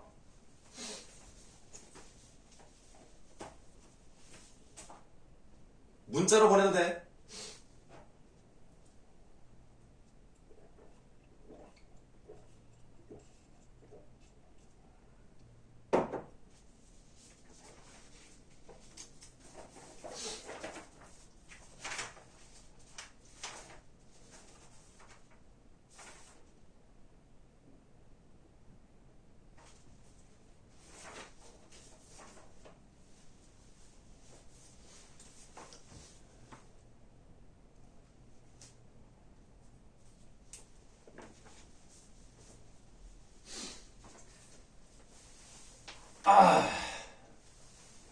아이고 허리가 아프네요. 자, 그러면 이번에는 여러분들 시조를 보도록 하실 텐데요. 여러분들 중간에 지금 선생님이 잠깐 헷갈리는데 어부사시사는 안 한 걸로 알거든요. 그래서 일단은 어부사시사는 넘어가겠습니다. 만약에 여러분들 선생님이 그때 대면 수업에서 어부사시사를 만약에 했다. 그러면 가영이가 좀 책임지고 했는지 안 했는지 이것 좀 알려주세요. 내가 좀 약간 헷갈려서 그러는데 난 안 한 걸로 알고 있거든요.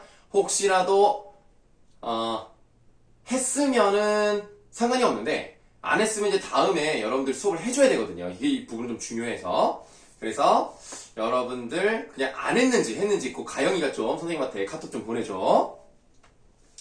문자로도 돼.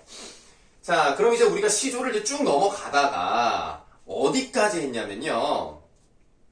윤선도의 시조까지 했어요. 윤선도 시조에서 그 당쟁이랑 관련된 거 있죠? 현실 정치 관련된 그 시조까지 했습니다. 자, 빨리 찾아보세요, 이제. 시조 우리 좀 많이 했거든요. 쭉 찾아서 넘기다 보면은 우리가 필기되어 있는 부분이 있을 거예요. 뭐 여러분들 필기 잘 하셨겠죠?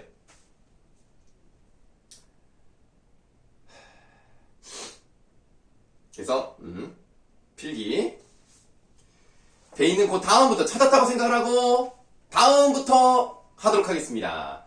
이정보의 시조를 보시겠습니다.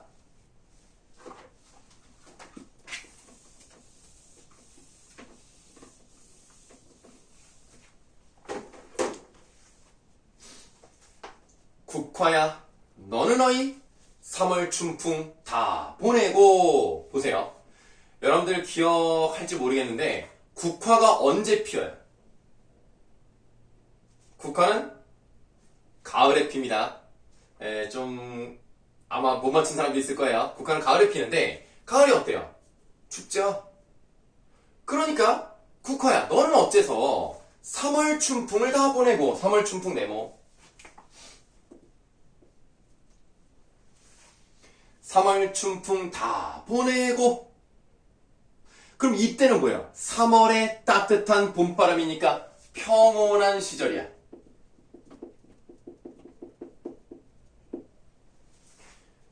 그리고 추운 낙목한천에 너 혼자 피어있느냐? 낙목한천 세모하세요. 한자 뜻 그대로 해석을 하면 떨어지는 나무 차가운 하늘이야. 그러니까 나뭇잎이 떨어지는 찬 날씨, 가을을 의미하겠죠? 그럼 지금 이런 것들은 뭐예요? 일단 여기 세 글자는 뛰어넘고 시련, 고난 이런 걸 의미할 수 있겠죠? 낙목한천에 너 홀로 피어있느냐? 아마도 오상고절은 너뿐인가 하노라. 자, 오상고절 동그라미 하세요. 그럼 오상고절의 뜻이 뭐냐? 뭐 밑에 뭐 써있긴 한데요.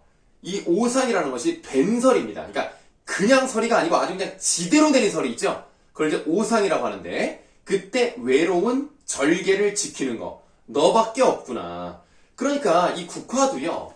추울 때 꽃이 피기 때문에 예로부터 지조와 절개를 상징하는 요소였다는 거죠. 그래서 이 오상고절이 바로 이 시조의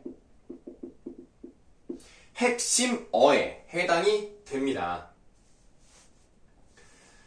그래서 그 국화를 예찬한다는 것은 사실 이 사람이 그러한 삶을 살고 싶었고 그렇게 살다가 고생을 했기 때문입니다.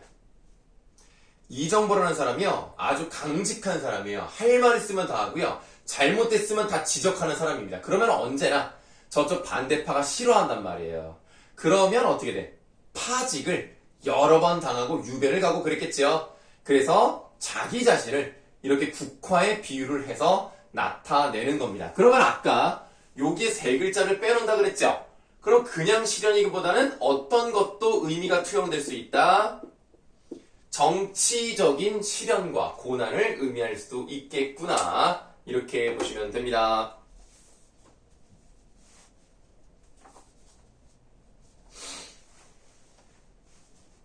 자, 이번에는 매화사예요. 매화사는 안민영이라는 사람이 지었는데요. 이 안민영이라는 사람이 어떤 사람이냐면 지금으로 따지면 가수예요. 근데 이 당시에는 가수란 말이 없고 가객이라고 했습니다. 가객. 그래서 옛날에는 지금 같은 가요가 없으니까 이런 시조나 잡가 이런 것들을 막 불러요. 그럼 사람들이 이렇게 모여가지고 뭐 돈도 던져주고 그런단 말이야.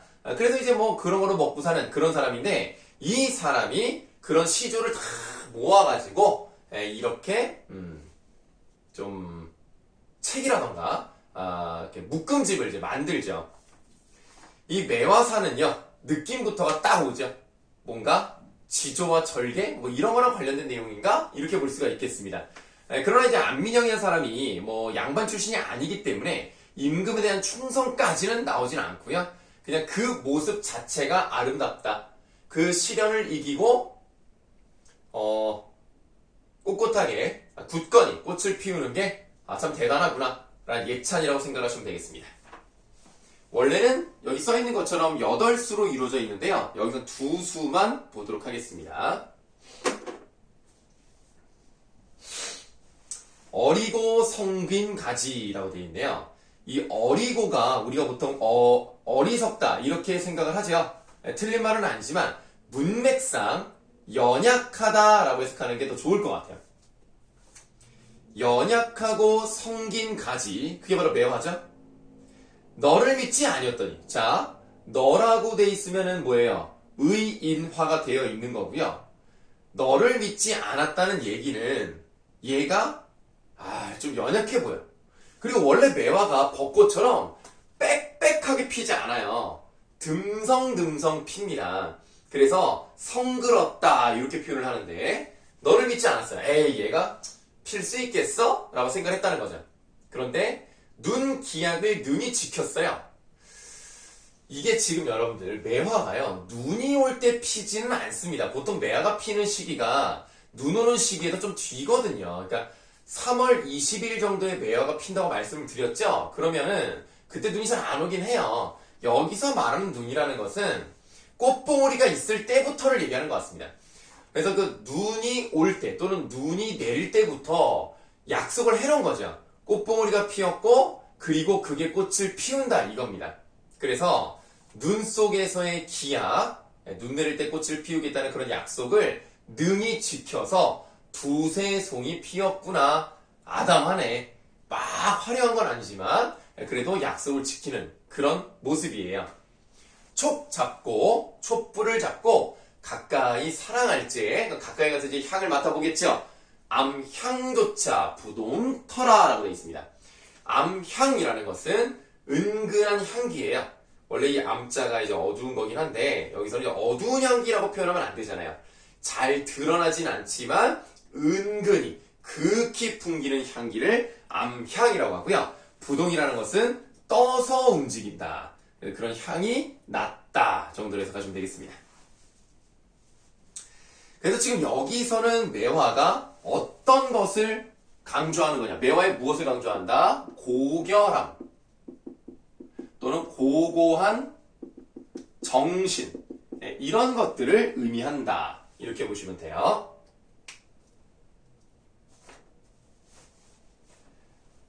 다음 빙자옥질이요. 눈 속에 너로구나. 빙자옥질의 뜻은 밑에 나와 있습니다. 얼음같이 깨끗하고 맑은 살결과 옷같이 아름다운 뼈대. 빙자옥질은 뭐 이제 결국 매화를 찬양하는 내용이고요. 가만히 향기 놓아 황혼월을 기약하니. 자, 황혼월 메모하시고요. 이 단어 뜻 자체가 중요한 건 아닙니다. 그러니까 황혼에 뜨는 달이에요. 그러니까 이제 해가 이제 질 무렵에 달이 저쪽에서 뜨잖아요. 그럼 그 모습과 잘 어울린다는 겁니다. 이것은 매화를 더욱 돋보이게 하는 존재다 이렇게 보시면 되겠어요.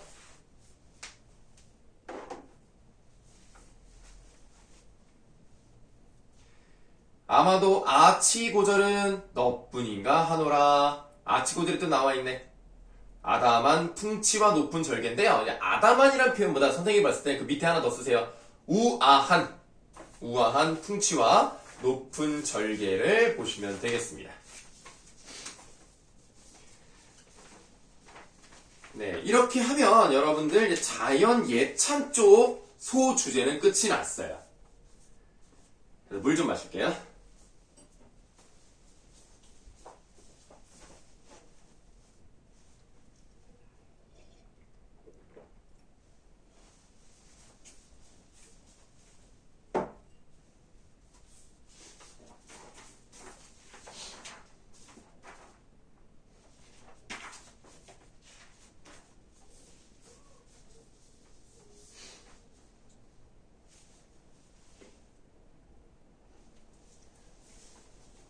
자, 그러면 이제 우리가 다음 소주제 뭘로 들어가야 되냐면 애정과 이별을 들어가야 되는데요.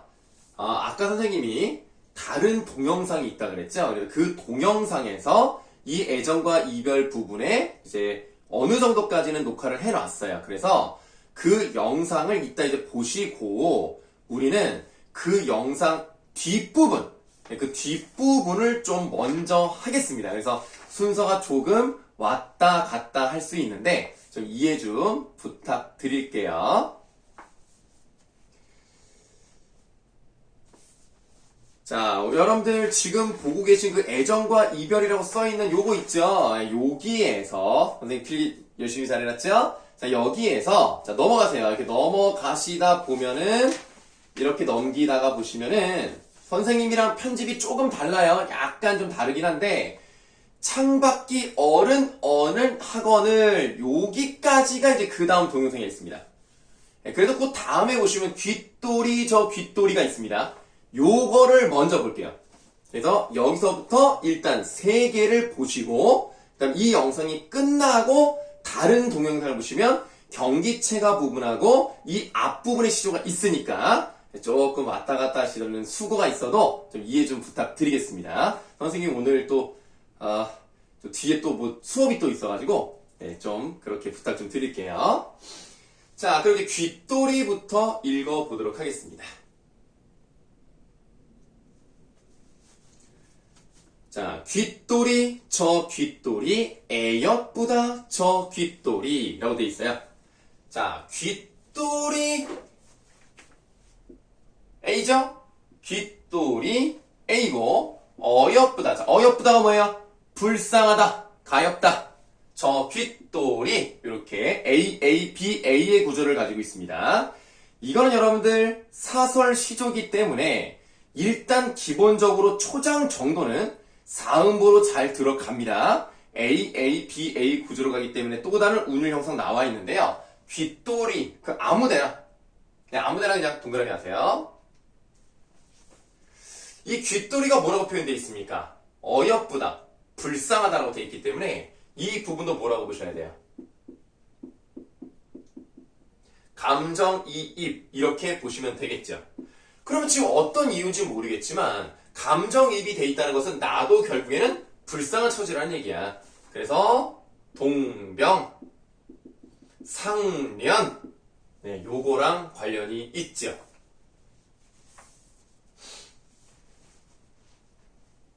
어찌된 귀뚜라미인지 지는 달 새는 밤에 긴 소리 짧은 소리 절절히 슬픈 소리 혼자 울어내요.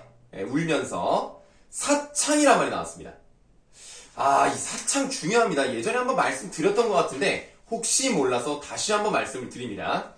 이 사창이 밑에 현대어 해석을 보세요. 현대어 해석의 3번째 줄 끝부분쯤에 비단 창문이라고 돼 있어요. 거기서부터 밑줄하세요.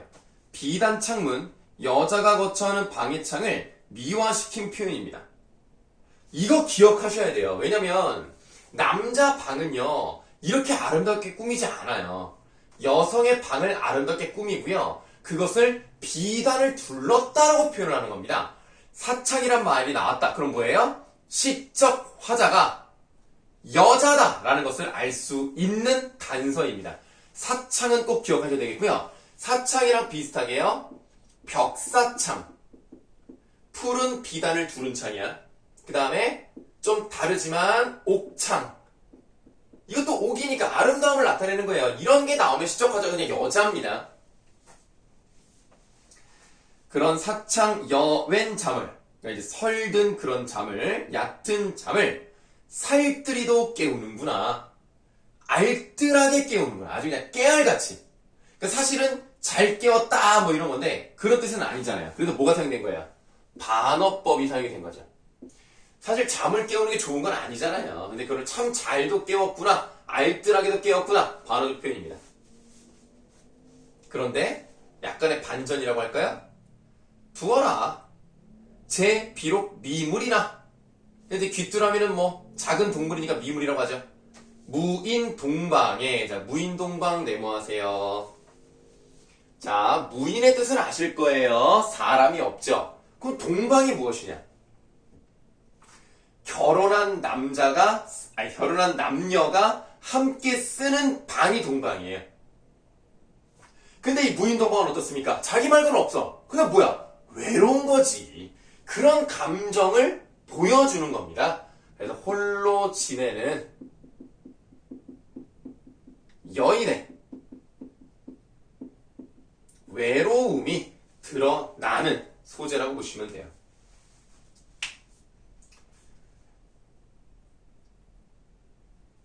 자, 무인동방에 내 뜻을 알 이는, 그러니까 알 것은 저뿐이가 하노라. 귀뚜라미밖에 없다. 그러니까 내가 저 귀뚜라미 못 울게 할 수는 없어. 내 마음을 알아주는 쟤밖에 없거든. 그런 의미라고 보시면 되겠어요. 자, 다음 사설시죠. 개를 열아문이라는 기르되 뭐 몇 번 말씀을 드렸죠. 네. 개를 열아문 한 10마리 남짓 길렀는데요. 요 개같이 얄미울 수 있겠느냐 이겁니다. 미운님이 오면은 꼬리를 회회 치며 뛰고요. 내려서 뛰어요. 그러니까 뛰어 올랐다가 내려왔다가 막 이래요. 반겨서 내닫고요. 자, 미운님이라고 돼 있으니까 여러분들 청산별곡에 미리도 괴리도 기억나실 거예요. 미워하다는 뜻입니다. 괴다는 사랑하다는 거죠. 그래서 미운 사람이 오면은 걔가 오히려 좋아하고요. 고운님, 사랑하는 사람이 오면은 뒷발을 버덩버덩 물러났다가 나와라, 나아갔다가 캉캉, 예, 뭐 이런 음성상처도 사용되네요. 캉캉 짖어서 돌아가게 한다. 짜증나네. 아, 그럼 이 개 밥 주기도 싫으네. 그래서 쉰밥이 그릇 난다 하더라도 너 먹일 줄이 있겠느냐, 이런 내용입니다. 뭐 이거는 많이 아셔서요. 그냥 읽기만 해봤습니다. 자, 그럼 그 다음에 나와 있는 그 두 줄의 밑줄만 좀 할게요. 그리운 임과 만나지 못하는 것을 개의 탓으로 돌려 해학적으로 표현하는 특징이 있네요.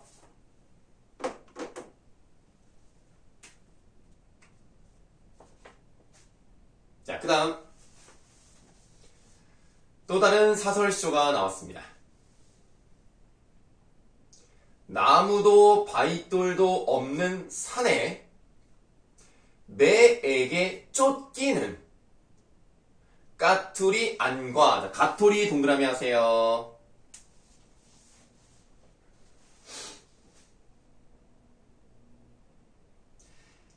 까투리가 뭔지 아세요? 까투리는 꿩의 암컷이죠. 수컷은 뭡니까?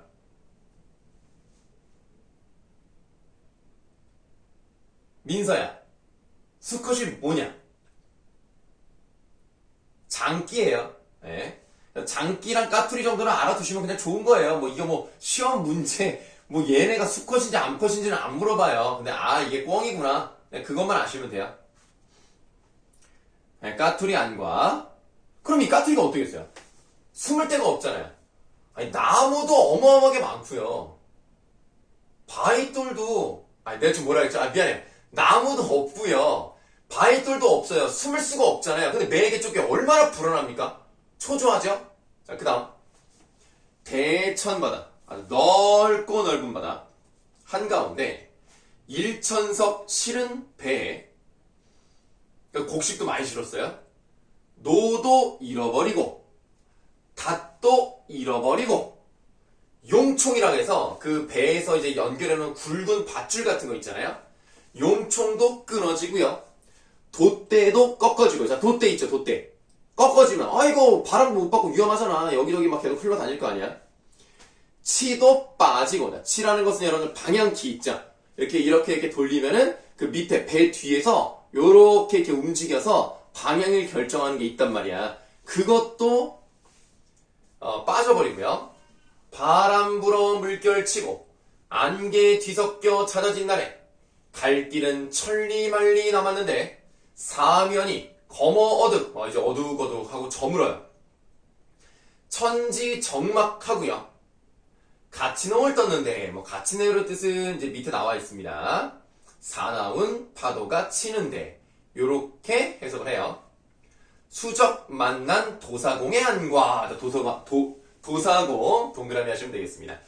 그럼 지금 이 까투리하고요, 도사공은요, 비슷한 처지네요. 상황이 점점 안 좋아져요. 지금 특히 사설 시조는 중장이 많이 길어지는데요. 이렇고 지금 뭐가 돼 있습니까? 여러 가지 상황이 나열돼 있죠. 열거법이 사용이 됐고요. 그 다음에 점점 상황이 안 좋아진단 말이야. 그래서 점층법도 사용이 됐습니다. 열거법, 점층법이 중장에 주로 사용이 됐고요. 자, 이제 종장입니다. 엊그제 님 여힌, 엊그제 임과 헤어진 내 마음이야. 어디에다가 비교라고 해석합니다. 비교하겠는가. 그러면 지금 여기서 앞에 동그라미 쳤던 까투리와 도사공은요, 나의 아픔을 부각시켜주기 위한 비교 대상, 밑밥이야. 그냥 밑받침으로 깔아주는 거죠. 얘네들은 비교 대상입니다. 그래서 당연히 비교법도 사용이 되었다. 이렇게 보는 거예요.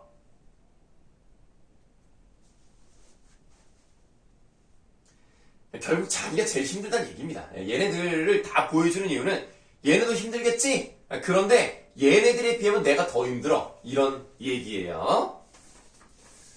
자, 그래서 일단 우리가 애정과 이별 쪽은 마무리를 지었다라고 생각하시면 되겠습니다. 선생님 지금 안경을 안 써가지고 시계가 멀리 있어서 시계가 잘 안 보여가지고 여기다 좀 놓을게요.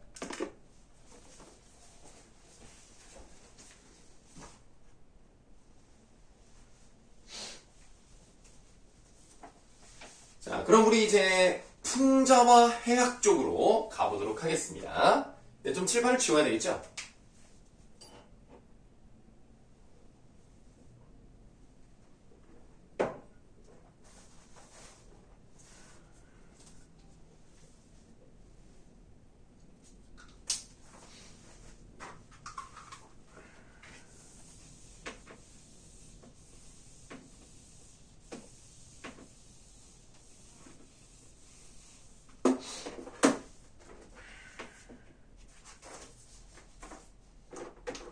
아무래도 여기 대면 수업이 집중이 더 잘 되긴 할 거예요. 영상으로 보면은 아무래도 딴 생각 할 수도 있고 다른 걸 할 수도 있고 그래서 좀 그렇습니다. 그래도 이제 우리가 좀 위험하니까 이번 주가 지금 계속 올라가거든요. 오늘 기준으로 해서 15,000명 넘은 것 같은데 16,000명인가요? 뭐 어쨌든 많이 나오니까 이번 좀 조심해야 될 것 같아요. 다음 주에는 좀 잦아들지 않을까요? 다음 주에 한번 잘 만나봅시다. 풍자와 해학입니다. 이것도 사설시적으로 시작이 되네요. 백들의 동난지사오라고 했어요. 자, 요거를 어떻게 할 거냐면 필기를 요렇게 말해보겠습니다. 백들의 앞에다가 이렇게 따옴표를 열어보시고요. 동난지사오 하고 이제 닫으시면 되겠습니다. 동난지가 뭔지는 모르겠어요. 그리고 사실 몰라도 돼요. 지금 이 부분에 장사하는 사람이 뭔가를 사세요 라고 하는 거예요. 이걸 장수의 말이라고 해봅시다. 뭔가 물건을 파는 사람이에요. 그래서 이 사람이 여러분들 동난지 좀 사세요 라고 했더니 이 말을 듣고 있는 다른 사람들, 손님이라고 할게요. 그 손님들이 말을 하는 부분입니다. 근데 우리가 이제 구분만 하면 되니까 장수의 말에만 따옴표를 치고요. 다른 사람들의 말에는 따옴표를 치지 않겠습니다. 저 장수야, 네 황화. 황화는 물건이란 뜻이에요. 너의 물건, 그것이 뭐라고 외치는 거야? 한번 사보자. 그러니까 지금 동난지가 뭔지 아무도 모르는 거예요. 네가 뭐라는 거야? 뭐 신기한 건가? 그럼 나도 한번 사보자. 이런 얘기입니다. 그랬더니 외골내육. 자, 외골내육에서 다시 한번 큰 따옴표 여세요. 외골내육. 자, 바깥은 뼈고요. 안쪽은 살입니다. 자, 뼈를 한번 그려보죠. 쫑쫑쫑. 네, 뼈를 그렸어요. 자, 그 다음 양목이 상천. 양목이니까 두 눈이네요. 두 눈이 하늘을 향해서 나왔고요. 전행, 후행. 앞으로 갈 수도 있고 뒤로 갈 수도 있는 소아리. 작은 발이 8개, 8쪽입니다. 그 다음 대아리가 2족, 큰 다리는 2개.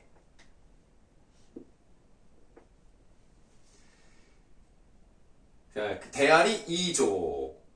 청장 아스슥하는 동난지 사오. 이렇게 돼 있단 말이에요. 그러면 우리가 여기서 아사삭 하는 그 부분에다가 요렇게 밑줄을 치고요. 사설시조답게 어떤 그 청각적인 그런 표현이 나왔죠. 음성상징어 같은 게 나왔다고 보시면 되겠고요. 이렇게 청각적인 것을 자극을 하니까 현실감이 잘 느껴진다. 이렇게 보시면 되겠습니다.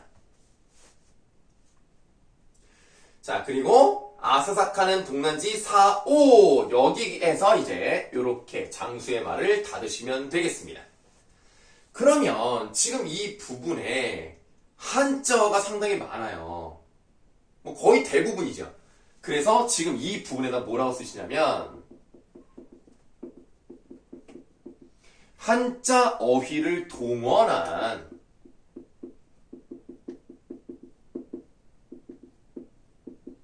장황한 묘사가 돼 있어요. 아니 그러니까 여러분들 동난지라고 말하지 말고 아니야 게를 청장 그 맑은 간장에다가 담아놓은 뭐 양념게장이라든가 뭐 간장게장 같은 거 있잖아요. 아 그렇게 말하면 되지 않느냐. 아 게젓이나 게장이라고 말하면 되는 거 아니야. 이런 말을 들을 법하죠. 그래서 그 사람들이 그래요. 장수야 하. 아니 너무 거북하게 외치지 말고 게젓이라고 하면 되는 것을 뭐 이렇게 뭐 있는 척해. 너 안다고 이렇게 잘난 척해. 한자 공부 좀 했냐? 이런 느낌이라는 거예요. 그래서 결국 이 시조는 풍자를 하는 건데요. 이제 중요한 단어가 나와 있어서 보셔야 됩니다. 그 바로 밑에 보시면 허장성세의 세태를 풍자하고요. 해양미, 희극미, 개를 묘사한 대목에서 잘 나타납니다. 그 다음에 밑줄하세요. 쉽게 말해도 될 것을 현학적인 수사를 동원하여 허세를 부리는 태도를 풍자합니다. 자, 두 가지 부분에 동그라미를 칠 거예요. 풍자 동그라미 하시고 풍자보다 더 중요한 거 바로 위에 있는 현학적 이란 말에다가 동그라미 하세요. 현학적이라는 말의 뜻을 아셔야 다를 때 문제를 풀 수 있어요. 이거 모르면 문제 못 풀 수도 있습니다. 자, 현학적인 뜻이 뭐냐? 학 배운 거예요. 배울 학자죠. 현 보일 현자입니다. 그러니까 배운 것을 나 많이 배웠어 라는 것을 다른 사람들에게 드러내 보이는 게 현학적 태도예요. 그래서 잘난 척하는 느낌과 같다고 보시면 되겠습니다. 나 많이 알아. 나 이런 사람이라고. 이렇게 좀 티내는 거. 이걸 현학적 표현이다. 태도다. 이렇게 표현을 합니다. 그래서 이 글은 이런 현학적인 태도를 풍자, 비판하는 내용이라고 보시면 되겠고요. 전체적으로 따옴표는 장수의 말에만 했습니다만 장수의 말과 손님의 말이 왔다 갔다 한단 말이에요. 대화를 하고 있죠. 그래서 뭐라고 해요? 대화체로 이루어져 있다. 이렇게 표현을 합니다. 자, 이렇게 해서 우리가 시조 풍자와 해악의 동난지까지 해드렸습니다. 자, 그러면 이제 여러분들 이번 영상은 여기까지 하고요. 다음 영상 선생님이 링크를 드릴 거예요. 그 영상을 이제 보시면 되겠습니다. 그래서 그 영상을 보시면 중간에 빠져있는 부분, 물론 어부사시사는 일단은 제외고요. 그거는 뭐 아까 내가 가영이한테 알려달라고 했으니까 그거 빼고 나머지 부분은 다 했다라고 생각하시면 되겠습니다. 이제 중간에 빠져있는 부분은 여러분 좀 쉬었다가 다음 영상을 통해서 확인해 보시면 되겠고요. 숙제는 아까 우리 말씀드렸던 고려가요 부분에 오늘 배운 거 뭐가 있습니까? 왜 갑자기 생각이 안 나냐? 오늘 뭐 배웠더라? 정과적. 정과적이랑 만전충별사 이 두 부분만 숙제로 나가겠습니다. 숙제는 많지 않으니까 잘 해오시고요. 선생님이 다음 주에 여러분들 필기 잘했는지 그렇지 않은지 검사하도록 할 테니까 물론 여러분들 검사 안 해도 원래 잘하시니까 문제는 안 되지만 혹시나 하는 마음에서 한번 쓱 돌아볼 거예요. 그래서 그때까지 잘 지내시고 명절 잘 보내시고 건강 유의하시기 바랍니다. 긴 시간 함께 해줘서 감사합니다. 다음 영상에서 만나요. 안녕.